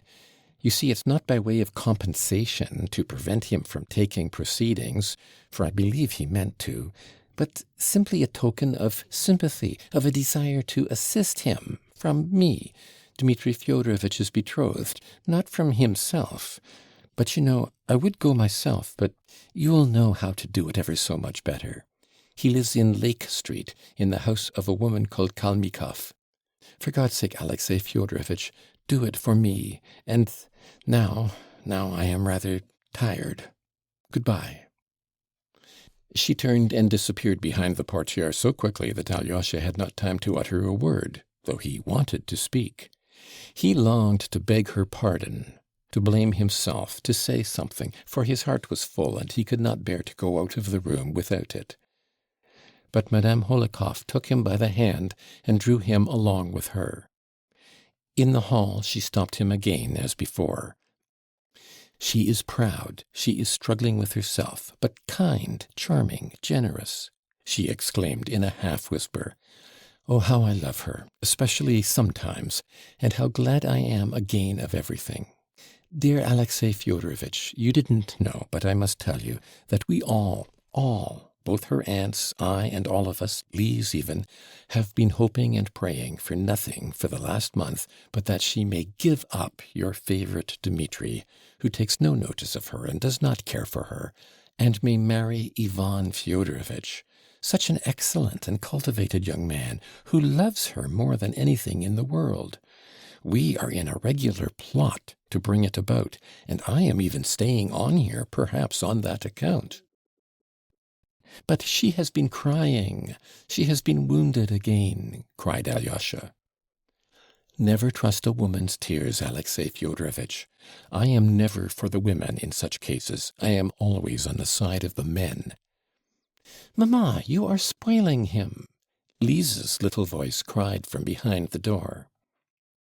"No, it was all my fault. I am horribly to blame," Alyosha repeated, unconsoled, hiding his face in his hands in an agony of remorse for his indiscretion. "Quite the contrary. You behaved like an angel, like an angel. I am ready to say so 1,000 times over." "Mamma, how has he behaved like an angel?" Lise's voice was heard again. "I somehow fancied all at once," Alyosha went on, as though he had not heard Lise, "that she loved Yvonne, and so I said that stupid thing. What will happen now?" "To whom? To whom?" cried Lise. "Mamma, you really want to be the death of me. I ask you, and you don't answer." At the moment the maid ran in. "Katerina Ivanovna is ill. She is crying, struggling, hysterics." "What is the matter?" cried Lise, in a tone of real anxiety. "Mamma, I shall be having hysterics, and not she." "Lise, for mercy's sake, don't scream, don't persecute me. At your age one can't know everything that grown-up people know. I'll come and tell you everything you ought to know. Oh, mercy on us! I am coming, I am coming. Hysterics is a good sign, Alexey Fyodorovitch. It's an excellent thing that she is hysterical. That's just as it ought to be. In such cases I am always against the woman, against all these feminine tears and hysterics. Run and say, Yulia, that I'll fly to her. As for Ivan Fyodorovitch's going away like that, it's her own fault. But he won't go away. Lise, for mercy's sake, don't scream. Oh, yes, you are not screaming. It's I am screaming. Forgive your mamma. But I am delighted, delighted, delighted. Did you notice, Alexey Fyodorovitch, how young Ivan Fyodorovitch was just now when he went out, when he said all that and went out? I thought he was so learned, such a savant, and all of a sudden he behaved so warmly, openly, and youthfully, with such youthful inexperience, and it was all so fine, like you. And the way he repeated that German verse, it was just like you. But I must fly. I must fly. Alexey Fyodorovitch, make haste to carry out her commission, and then make haste back. Lise, do you want anything now? For mercy's sake, don't keep Alexey Fyodorovitch a minute. He will come back to you at once." Madame Hohlakoff at last ran off. Before leaving, Alyosha would have opened the door to see Lise. "On no account!" cried Lise. "On no account now. Speak through the door. How have you come to be an angel? That's the only thing I want to know." "For an awful piece of stupidity, Lise. Goodbye." "Don't dare to go away like that," Lise was beginning. "Lise, I have a real sorrow. I will be back directly, but I have a great, great sorrow." And he ran out of the room. End of section 29.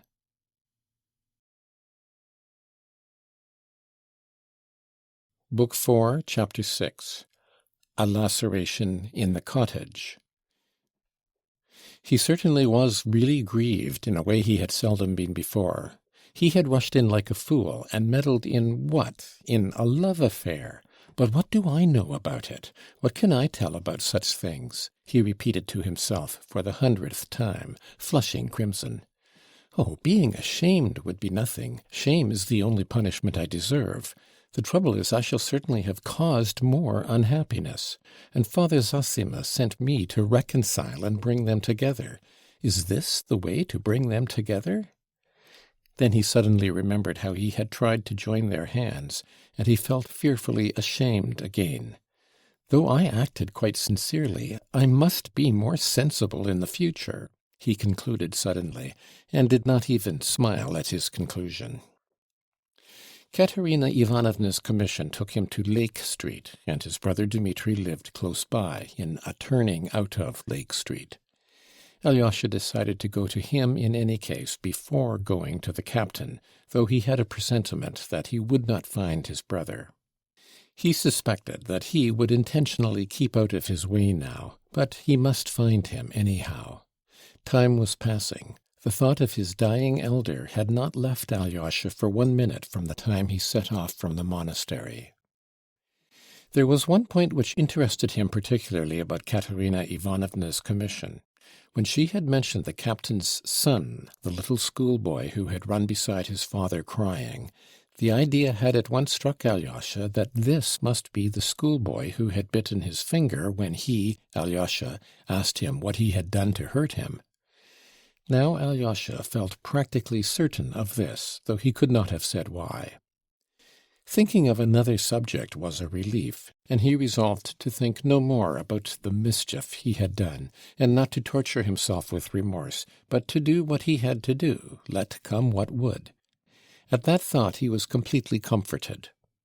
Turning to the street where Dmitri lodged, he felt hungry, and taking out of his pocket the roll he had brought from his father's, he ate it. It made him feel stronger. Dmitri was not at home.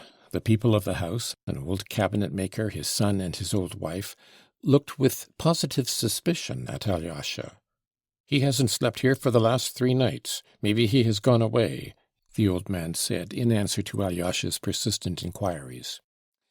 Alyosha saw that he was answering in accordance with instructions.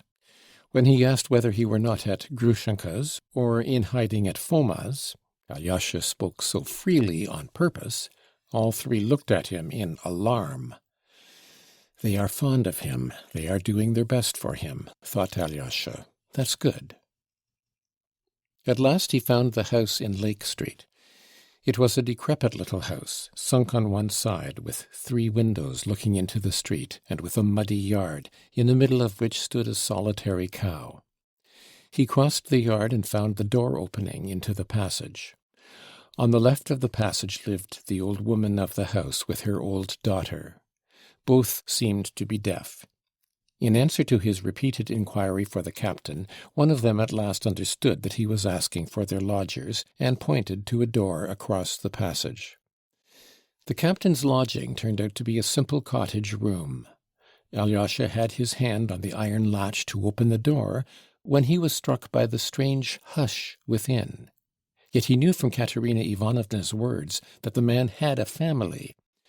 "Either they are all asleep, or perhaps they have heard me coming and are waiting for me to open the door. I'd better knock first." And he knocked. An answer came, but not at once, after an interval of perhaps 10 seconds. "Who's there?" shouted someone in a loud and very angry voice. Then Alyosha opened the door and crossed the threshold. He found himself in a regular peasant's room. Though it was large, it was cumbered up with domestic belongings of all sorts, and there were several people in it. On the left was a large Russian stove. From the stove to the window on the left was a string running across the room, and on it there were rags hanging. There was a bedstead against the wall on each side, right and left, covered with knitted quilts. On the one on the left was a pyramid of 4 print-covered pillows, each smaller than the one beneath. On the other there was only one very small pillow. The opposite corner was screened off by a curtain or a sheet hung on a string. Behind this curtain could be seen a bed made up on a bench and a chair. The rough square table of plain wood had been moved into the middle window. The 3 windows, which consisted each of 4 tiny, greenish, mildewy panes, gave little light and were close shut, so that the room was not very light and rather stuffy. On the table was a frying pan with the remains of some fried eggs, a half-eaten piece of bread, and a small bottle with a few drops of vodka. A woman of genteel appearance, wearing a cotton gown, was sitting on a chair by the bed on the left. Her face was thin and yellow, and her sunken cheeks betrayed at the first glance that she was ill. But what struck Alyosha most was the expression in the poor woman's eyes, a look of surprised inquiry and yet of haughty pride. And while he was talking to her husband, her big brown eyes moved from one speaker to the other with the same haughty and questioning expression. Beside her at the window stood a young girl, rather plain, with scanty reddish hair, poorly but very neatly dressed. She looked disdainfully at Alyosha as he came in. Beside the other bed was sitting another female figure. She was a very sad sight, a young girl of about 20, but hunchback and crippled with withered legs, as Alyosha was told afterwards. Her crutches stood in the corner close by. The strikingly beautiful and gentle eyes of this poor girl looked with mild serenity at Alyosha. A man of 45 was sitting at the table, finishing the fried eggs. He was spare, small, and weakly built. He had reddish hair and a scanty, light-colored beard, very much like a wisp of tow. This comparison and the phrase "a wisp of tow" flashed at once into Alyosha's mind for some reason. He remembered it afterwards. It was obviously this gentleman who had shouted to him, as there was no other man in the room. But when Alyosha went in, he leapt up from the bench on which he was sitting, and, hastily wiping his mouth with a ragged napkin, darted up to Alyosha. "It's a monk come to beg for the monastery. A nice place to come to," the girl standing in the left corner said aloud. The man spun round instantly towards her and answered her in an excited and breaking voice. "No, Varvara, you are wrong. Allow me to ask," he turned again to Alyosha, "what has brought you to our retreat?" Alyosha looked attentively at him. It was the first time he had seen him. There was something angular, flurried, and irritable about him. Though he had obviously just been drinking, he was not drunk. There was extraordinary impudence in his expression, and yet, strange to say, at the same time there was fear. He looked like a man who had long been kept in subjection and had submitted to it, and now had suddenly turned and was trying to assert himself. Or, better still, like a man who wants dreadfully to hit you, but is horribly afraid you will hit him.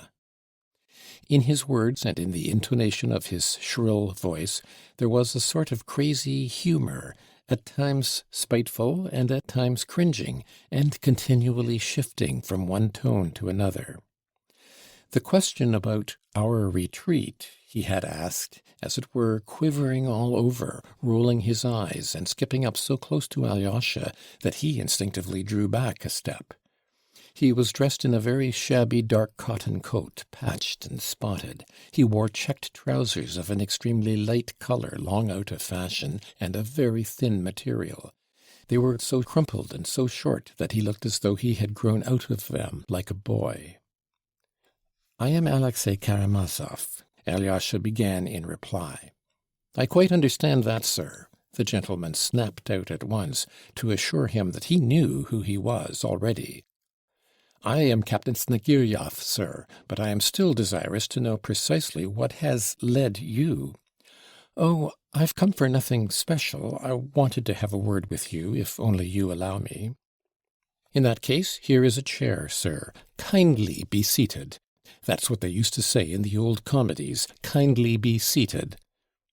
And with a rapid gesture he seized an empty chair, it was a rough wooden chair, not upholstered, and set it for him almost in the middle of the room. Then, taking another similar chair for himself, he sat down facing Alyosha, so close to him that their knees almost touched. "Nikolai Ilyitch Snegiryov, sir, formerly a captain in the Russian infantry, put to shame for his vices, but still a captain. Though I might not be one now, for the way I talk. For the last half of my life I've learnt to say 'sir.' It's a word you use when you've come down in the world." "That's very true," smiled Alyosha. "But is it used involuntarily or on purpose?" "As God's above, it's involuntary, and I usen't to use it. I didn't use the word 'sir' all my life, but as soon as I sank into low water I began to say 'sir.' It's the work of a higher power. I see you are interested in contemporary questions, but how can I have excited your curiosity, living as I do in surroundings impossible for the exercise of hospitality?" "I've come about that business." "About what business?" the captain interrupted impatiently. "About your meeting with my brother Dmitri Fyodorovitch," Alyosha blurted out awkwardly. "What meeting, sir? You don't mean that meeting? About my wisp of tow, then?" He moved closer so that his knees positively knocked against Alyosha. His lips were strangely compressed, like a thread. "What wisp of tow?" muttered Alyosha. "He is come to complain of me, father," cried a voice familiar to Alyosha, the voice of the schoolboy, from behind the curtain. "I bit his finger just now." The curtain was pulled, and Alyosha saw his assailant lying on a little bed made up on the bench and the chair in the corner under the icons. The boy lay covered by his coat and an old wadded quilt. He was evidently unwell, and, judging by his glittering eyes, he was in a fever. He looked at Alyosha without fear, as though he felt he was at home and could not be touched. "What, did he bite your finger?" The captain jumped up from his chair. "Was it your finger he bit?" "Yes, he was throwing stones with other schoolboys. There were 6 of them against him alone. I went up to him, and he threw a stone at me, and then another at my head. I asked him what I had done to him, and then he rushed at me and bit my finger badly. I don't know why." "I'll thrash him, sir, at once, this minute." The captain jumped up from his seat. "But I am not complaining at all. I am simply telling you. I don't want him to be thrashed. Besides, he seems to be ill." "And do you suppose I'd thrash him? That I'd take my Ilyusha and thrash him before you for your satisfaction? Would you like it done at once, sir?" said the captain, suddenly turning to Alyosha, as though he were going to attack him. "I am sorry about your finger, sir, but instead of thrashing Ilyusha, would you like me to chop off my 4 fingers with this knife here before your eyes to satisfy your just wrath? I should think 4 fingers would be enough to satisfy your thirst for vengeance. You won't ask for the 5th one, too?" He stopped short with a catch in his throat. Every feature in his face was twitching and working. He looked extremely defiant. He was in a sort of frenzy. "I think I understand it all now," said Alyosha gently and sorrowfully, still keeping his seat. "So your boy is a good boy. He loves his father, and he attacked me as the brother of your assailant. Now I understand it," he repeated thoughtfully.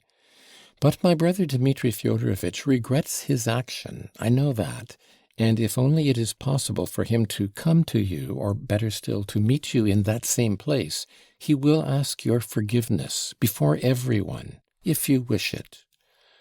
"After pulling out my beard, you mean, he will ask my forgiveness? And he thinks that will be a satisfactory finish, doesn't he?" "Oh, no. On the contrary, he will do anything you like, and in any way you like."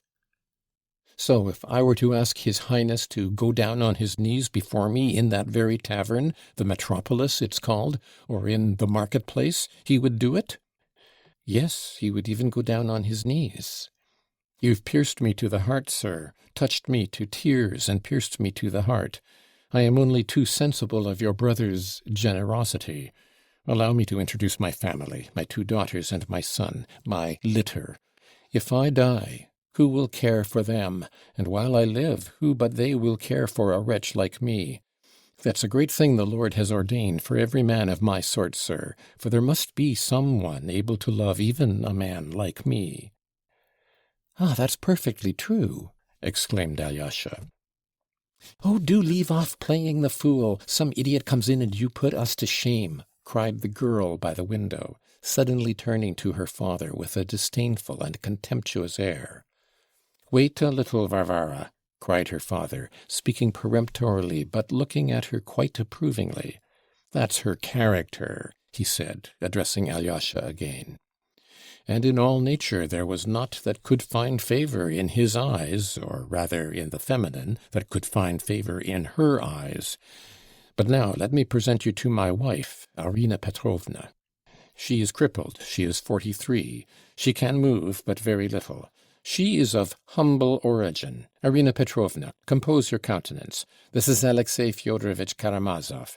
Get up, Alexey Fyodorovitch." He took him by the hand, and with unexpected force pulled him up. "You must stand up to be introduced to a lady. It's not the Karamazov mamma who etc., but his brother, radiant with modest virtues. Come, Arina Petrovna, come, mamma, first your hand to be kissed. And he kissed his wife's hand respectfully and even tenderly. The girl at the window turned her back indignantly on the scene. An expression of extraordinary cordiality came over the haughtily inquiring face of the woman. "Good morning. Sit down, Mr. Chernomazov," she said. "Karamazov, mamma, Karamazov. We are of humble origin," he whispered again. "Well, Karamazov, or whatever it is, but I always think of Chernomazov. Sit down. Why has he pulled you up? He calls me crippled, but I am not. Only my legs are swollen like barrels, and I am shriveled up myself. Once I used to be so fat, but now it's as though I had swallowed a needle." "We are of humble origin," the captain muttered again. "Oh, father, father!" the hunchback girl, who had till then been silent on her chair, said suddenly, and she hid her eyes in her handkerchief. "Buffoon!" blurted out the girl at the window. "Have you heard our news?" said the mother, pointing at her daughters. "It's like clouds coming over. The clouds pass and we have music again. When we were with the army, we used to have many such guests. I don't mean to make any comparisons, every one to their taste. The deacon's wife used to come then and say, 'Alexander Alexandrovitch is a man of the noblest heart, but Nastasia Petrovna,' she would say, 'is of the brood of hell.' Well, I said, 'That's a matter of taste, but you are a little spitfire.' 'And you want keeping in your place,' says she. 'You black sword,' said I, 'who asked you to teach me?' 'But my breath,' says she, 'is clean, and yours is unclean.' 'You ask all the officers whether my breath is unclean.' And ever since then I had it in my mind. Not long ago I was sitting here, as I am now, when I saw that very general come in who came here for Easter, and I asked him, 'Your Excellency,' said I, 'can a lady's breath be unpleasant?' 'Yes,' he answered, 'you ought to open a window pane or open the door, for the air is not fresh here.' And they all go on like that. And what is my breath to them? The dead smell worse still. 'I won't spoil the air,' said I. 'I'll order some slippers and go away.' My darlings, don't blame your own mother. Nikolai Ilyitch, how is it I can't please you? There's only Ilusha who comes home from school and loves me. Yesterday he brought me an apple. Forgive your own mother. Forgive a poor lonely creature. Why has my breath become unpleasant to you?" And the poor mad woman broke into sobs, and tears streamed down her cheeks. The captain rushed up to her. "Mamma, mamma, my dear, give over. You are not lonely. Every one loves you. Every one adores you."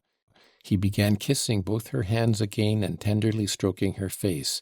Taking the dinner napkin, he began wiping away her tears. Alyosha fancied that he too had tears in his eyes. "There, you see, you hear?" He turned with a sort of fury to Alyosha, pointing to the poor imbecile. "I see and hear," muttered Alyosha. "Father, father, how can you, with him? Let him alone," cried the boy, sitting up in his bed and gazing at his father with glowing eyes. "Do give over fooling, showing off your silly antics which never lead to anything," shouted Varvara, stamping her foot with passion. "Your anger is quite just this time, Varvara, and I'll make haste to satisfy you. Come, put on your cap, Alexey Fyodorovitch, and I'll put on mine. We will go out. I have a word to say to you in earnest, but not within these walls. This girl sitting here is my daughter Nina. I forgot to introduce her to you. She is a heavenly angel incarnate, who has flown down to us mortals, if you can understand." "There he is, shaking all over, as though he is in convulsions," Varvara went on indignantly. "And she there stamping her foot at me and calling me a fool just now, she is a heavenly angel incarnate too, and she has good reason to call me so. Come along, Alexey Fyodorovitch, we must make an end." And, snatching Alyosha's hand, he drew him out of the room. into the street. End of section 30.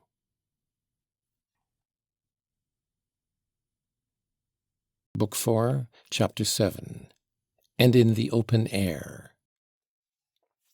The air is fresh, but in my apartment it is not so in any sense of the word. Let us walk slowly, sir. I should be glad of your kind interest. I too have something important to say to you, observed Alyosha, only I don't know how to begin. To be sure, you must have business with me. You would never have looked in upon me without some object, unless you come simply to complain of the boy, and that's hardly likely.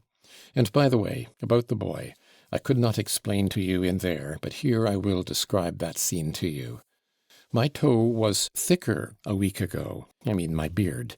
That's the nickname they give to my beard, the schoolboys most of all. Well, your brother Dmitri Fyodorovitch was pulling me by my beard. I'd done nothing. He was in a towering rage and happened to come upon me. He dragged me out of the tavern into the marketplace. At that moment the boys were coming out of school, and with them Ilusha. As soon as he saw me in such a state, he rushed up to me.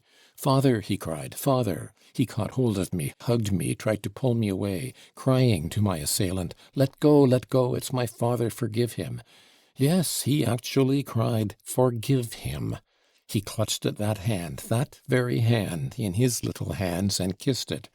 I remember his little face at that moment. I haven't forgotten it, and I never shall.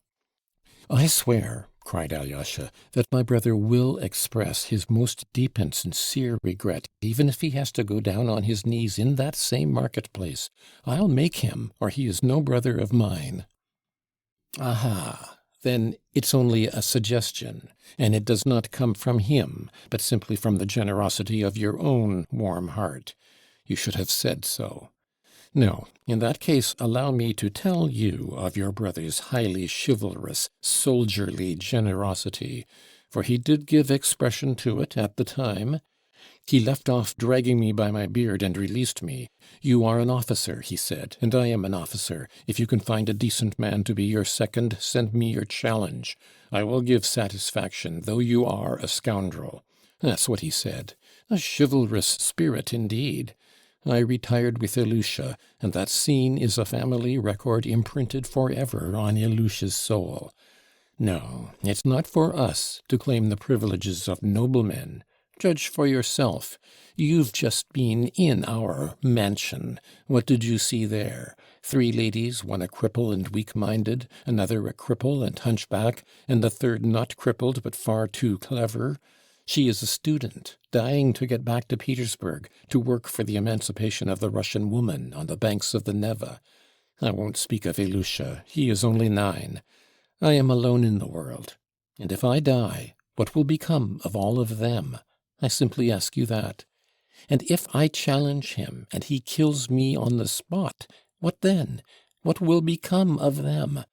And worse still, if he doesn't kill me, but only cripples me, I couldn't work, but I should still be a mouth to feed. Who would feed it, and who would feed them all?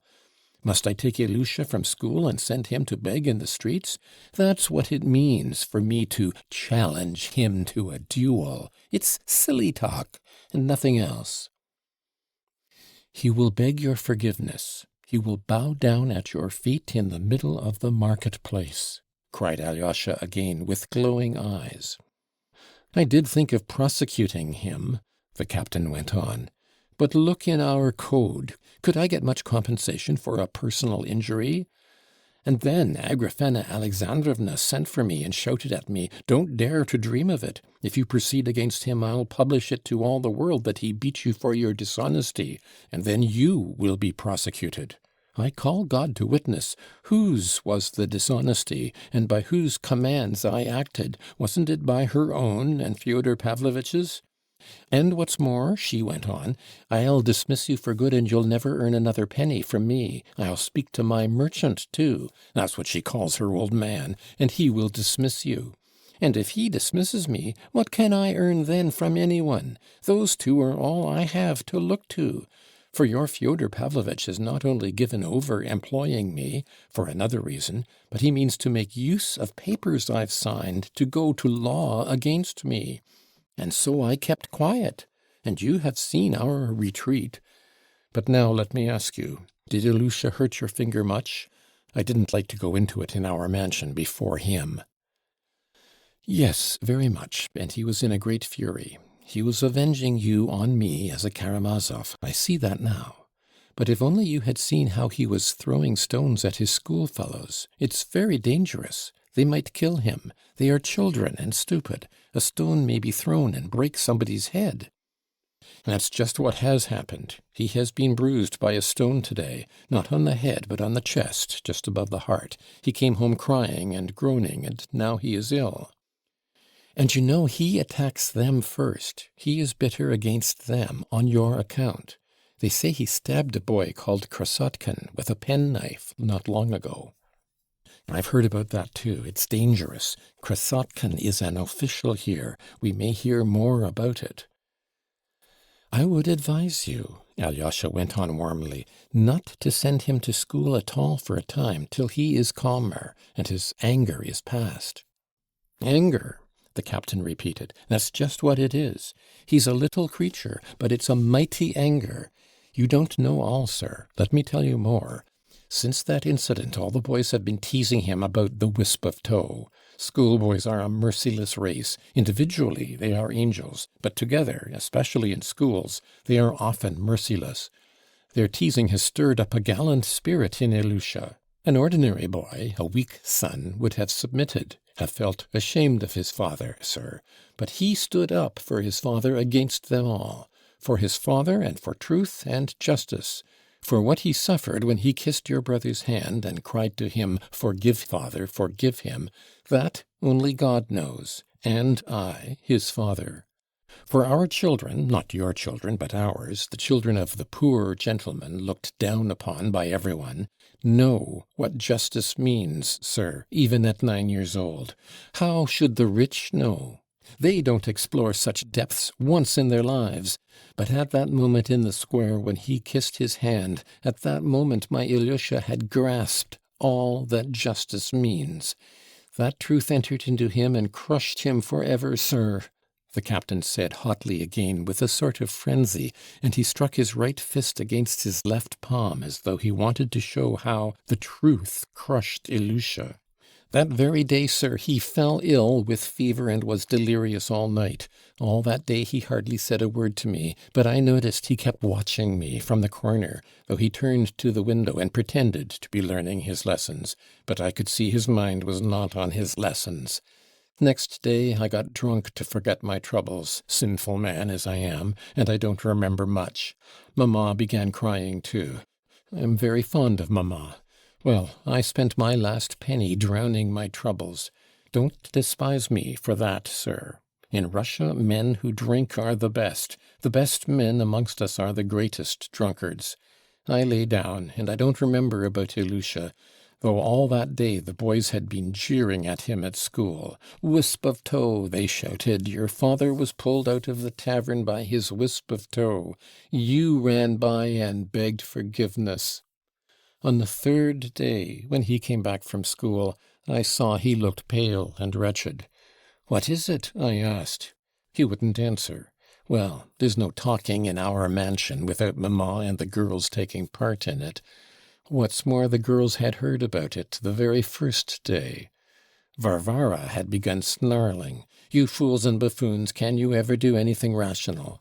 'Quite so,' I said. 'Can we ever do anything rational?' For the time I turned it off like that. So in the evening I took the boy out for a walk, for you must know we go for a walk every evening, always the same way, along which we are going now, from our gate to that great stone which lies alone in the road under the hurdle, which marks the beginning of the town pasture. A beautiful and lonely spot, sir.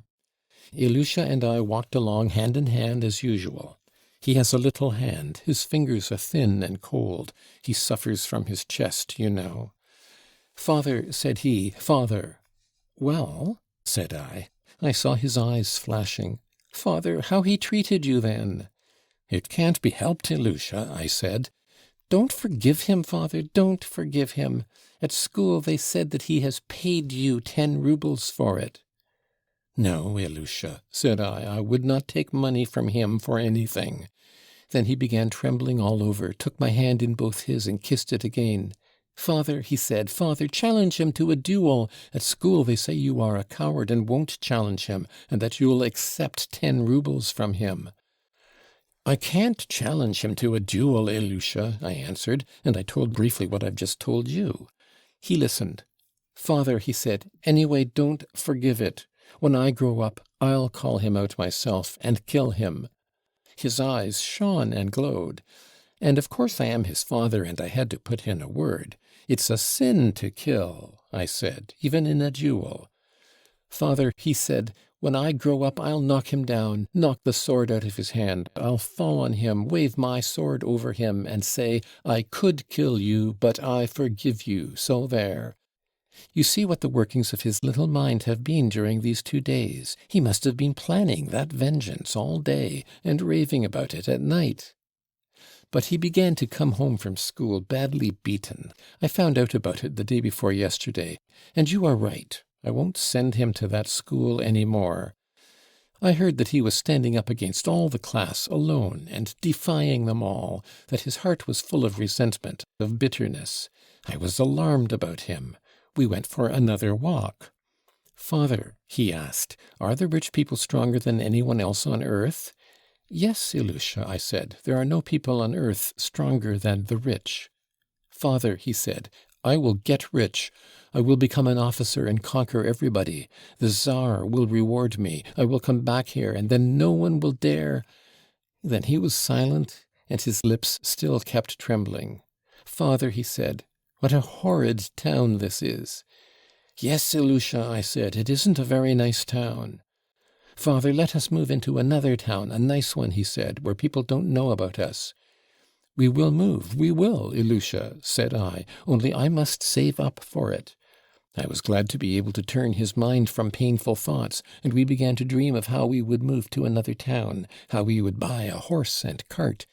"We will put mamma and your sisters inside. We will cover them up, and we'll walk. You shall have a lift now and then, and I'll walk beside, for we must take care of our horse. We can't all ride. That's how we'll go." He was enchanted at that, most of all at the thought of having a horse and driving him, for of course a Russian boy is born among horses. We chattered a long while. Thank God, I thought, I have diverted his mind and comforted him. That was the day before yesterday, in the evening.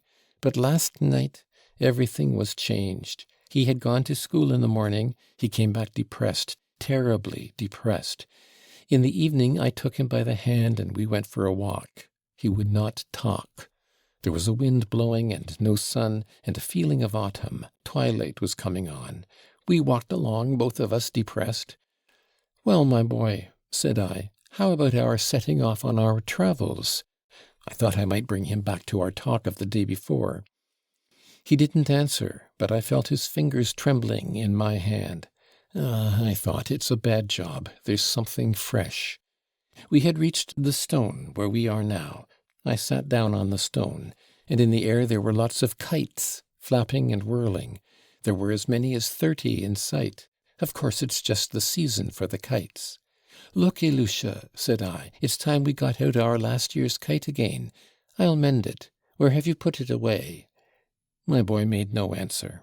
He looked away and turned sideways to me, and then a gust of wind blew up the sand. He suddenly fell on me, threw both his little arms round my neck and held me tight. You know, when children are silent and proud and try to keep back their tears when they are in great trouble and suddenly break down, their tears fall in streams.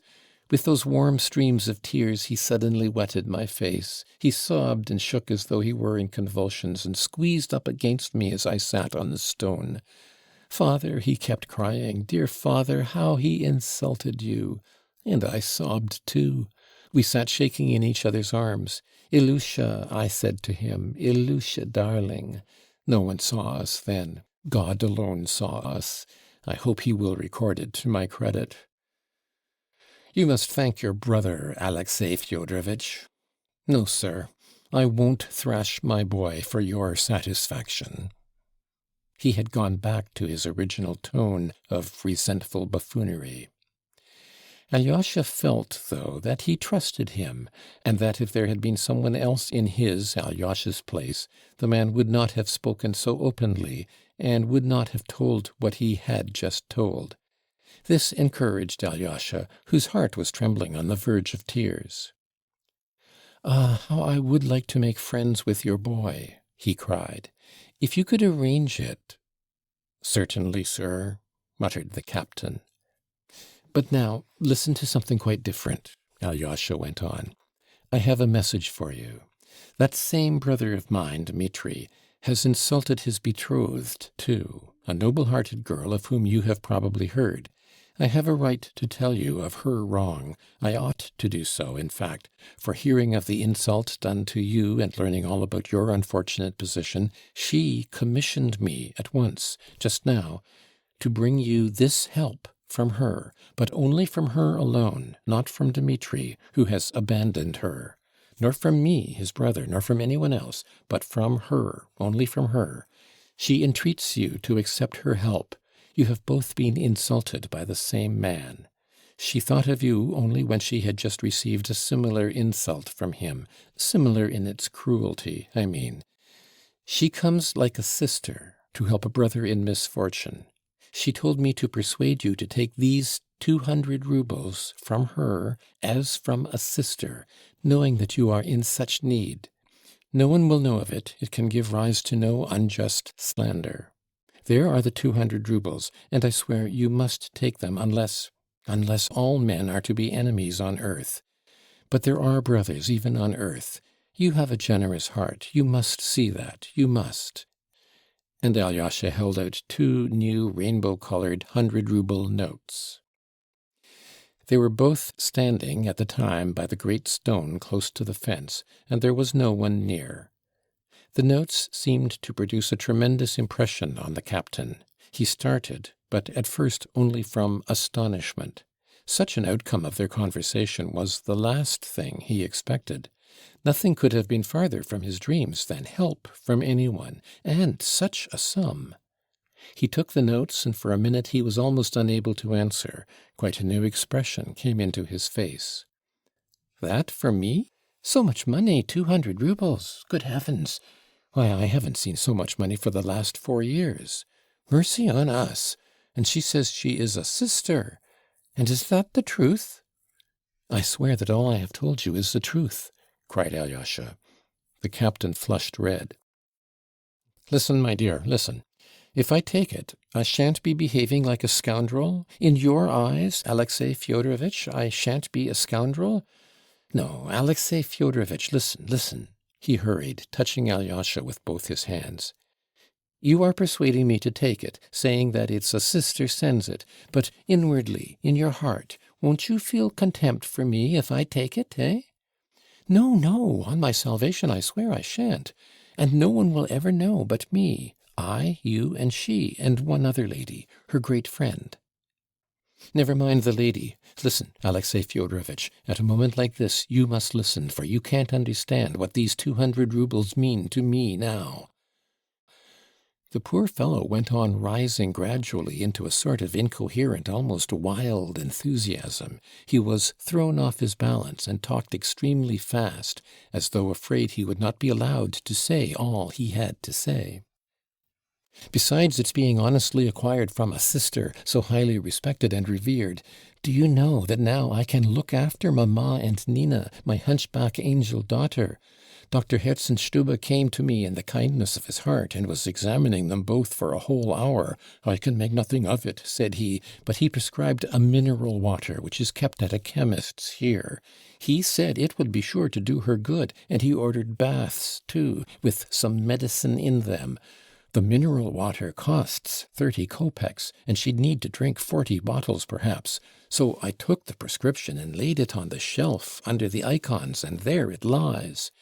And he ordered hot baths for Nina, with something dissolved in them morning and evening. But how can we carry out such a cure in our mansion, without servants, without help, without a bath, and without water? Nina is rheumatic all over. I don't think I told you that. All her right side aches at night. She is in agony, and would you believe it, the angel bears it without groaning for fear of waking us. We eat what we can get, and she'll only take the leavings, what you'd scarcely give to a dog. I am not worth it. I am taking it from you. I am a burden on you. That's what her angel eyes try to express. We wait on her, but she doesn't like it. I am a useless cripple, no good to anyone, as though she were not worth it, when she is the saving of all of us with her angelic sweetness. Without her gentle word, it would be hell among us. She softens even Varvara, and don't judge Varvara harshly either. She is an angel too. She too has suffered wrong. She came to us for the summer, and she brought 16 rubles she had earned by lessons and saved up to go back with to Petersburg in September. That is now. But we took her money and lived on it, so now she has nothing to go back with, though indeed she couldn't go back, for she has to work for us like a slave. She is like an overdriven horse with all of us on her back. She waits on us all, mends and washes, sweeps the floor, puts mamma to bed, and mamma is capricious and tearful and insane. And now I can get a servant with this money, you understand, Alexey Fyodorovitch? I can get medicines for the dear creatures. I can send my student to Petersburg. I can buy beef. I can feed them properly. Good Lord, but it's a dream. Alyosha was delighted that he had brought him such happiness, and that the poor fellow had consented to be made happy. "Stay, Alexey Fyodorovitch, stay." The captain began to talk with frenzied rapidity, carried away by a new daydream. "Do you know that Ilusha and I will perhaps really carry out our dream? We will buy a horse and cart, a black horse, he insists on it being black, and we will set off as we pretended the other day. I have an old friend, a lawyer in K province, and I heard through a trustworthy man that if I were to go, he'd give me a place as clerk in his office. So, who knows, maybe he would. So I'd just put mamma and Nina in the cart, and Ilusha could drive, and I'd walk. Why, if I only succeed in getting one debt paid that's owing me, I should have perhaps enough for that too." "There would be enough," cried Alyosha. "Katerina Ivanovna will send you as much more as you need. And you know I have money too. Take what you want, as you would from a brother, from a friend. You can give it back later. You'll get rich.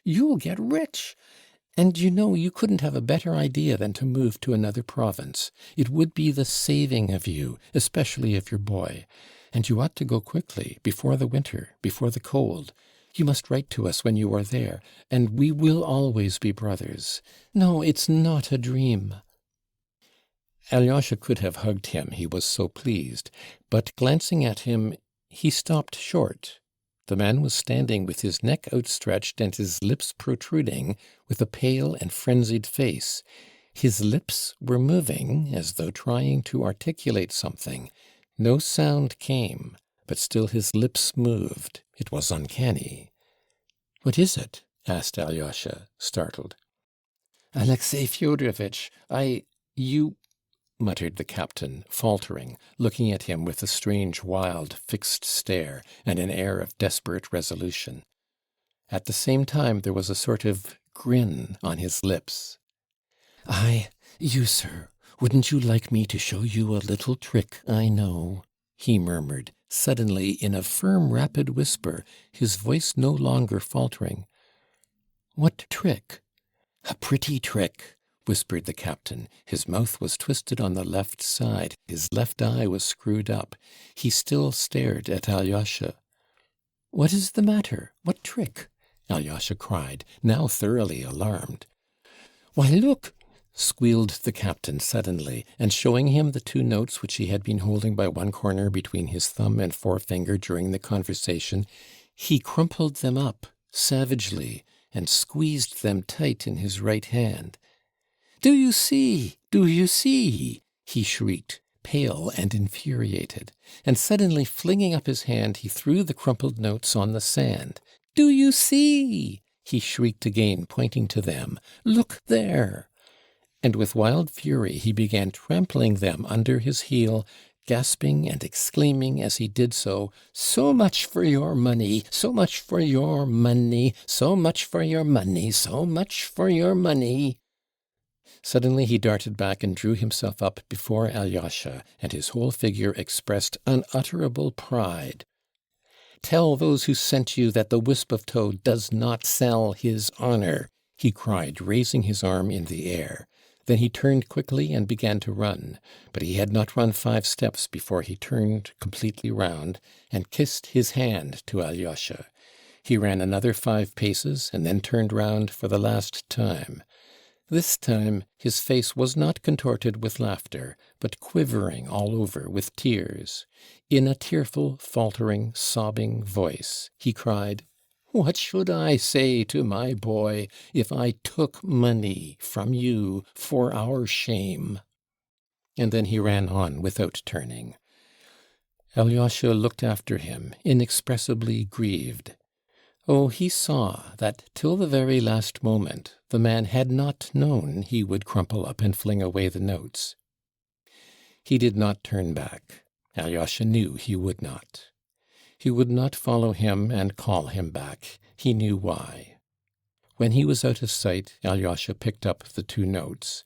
They were very much crushed and crumpled and had been pressed into the sand, but were uninjured and even rustled like new ones when Alyosha unfolded them and smoothed them out. After smoothing them out, he folded them up, put them in his pocket, and went to Katerina Ivanovna to report on the success of her commission. End of section 31.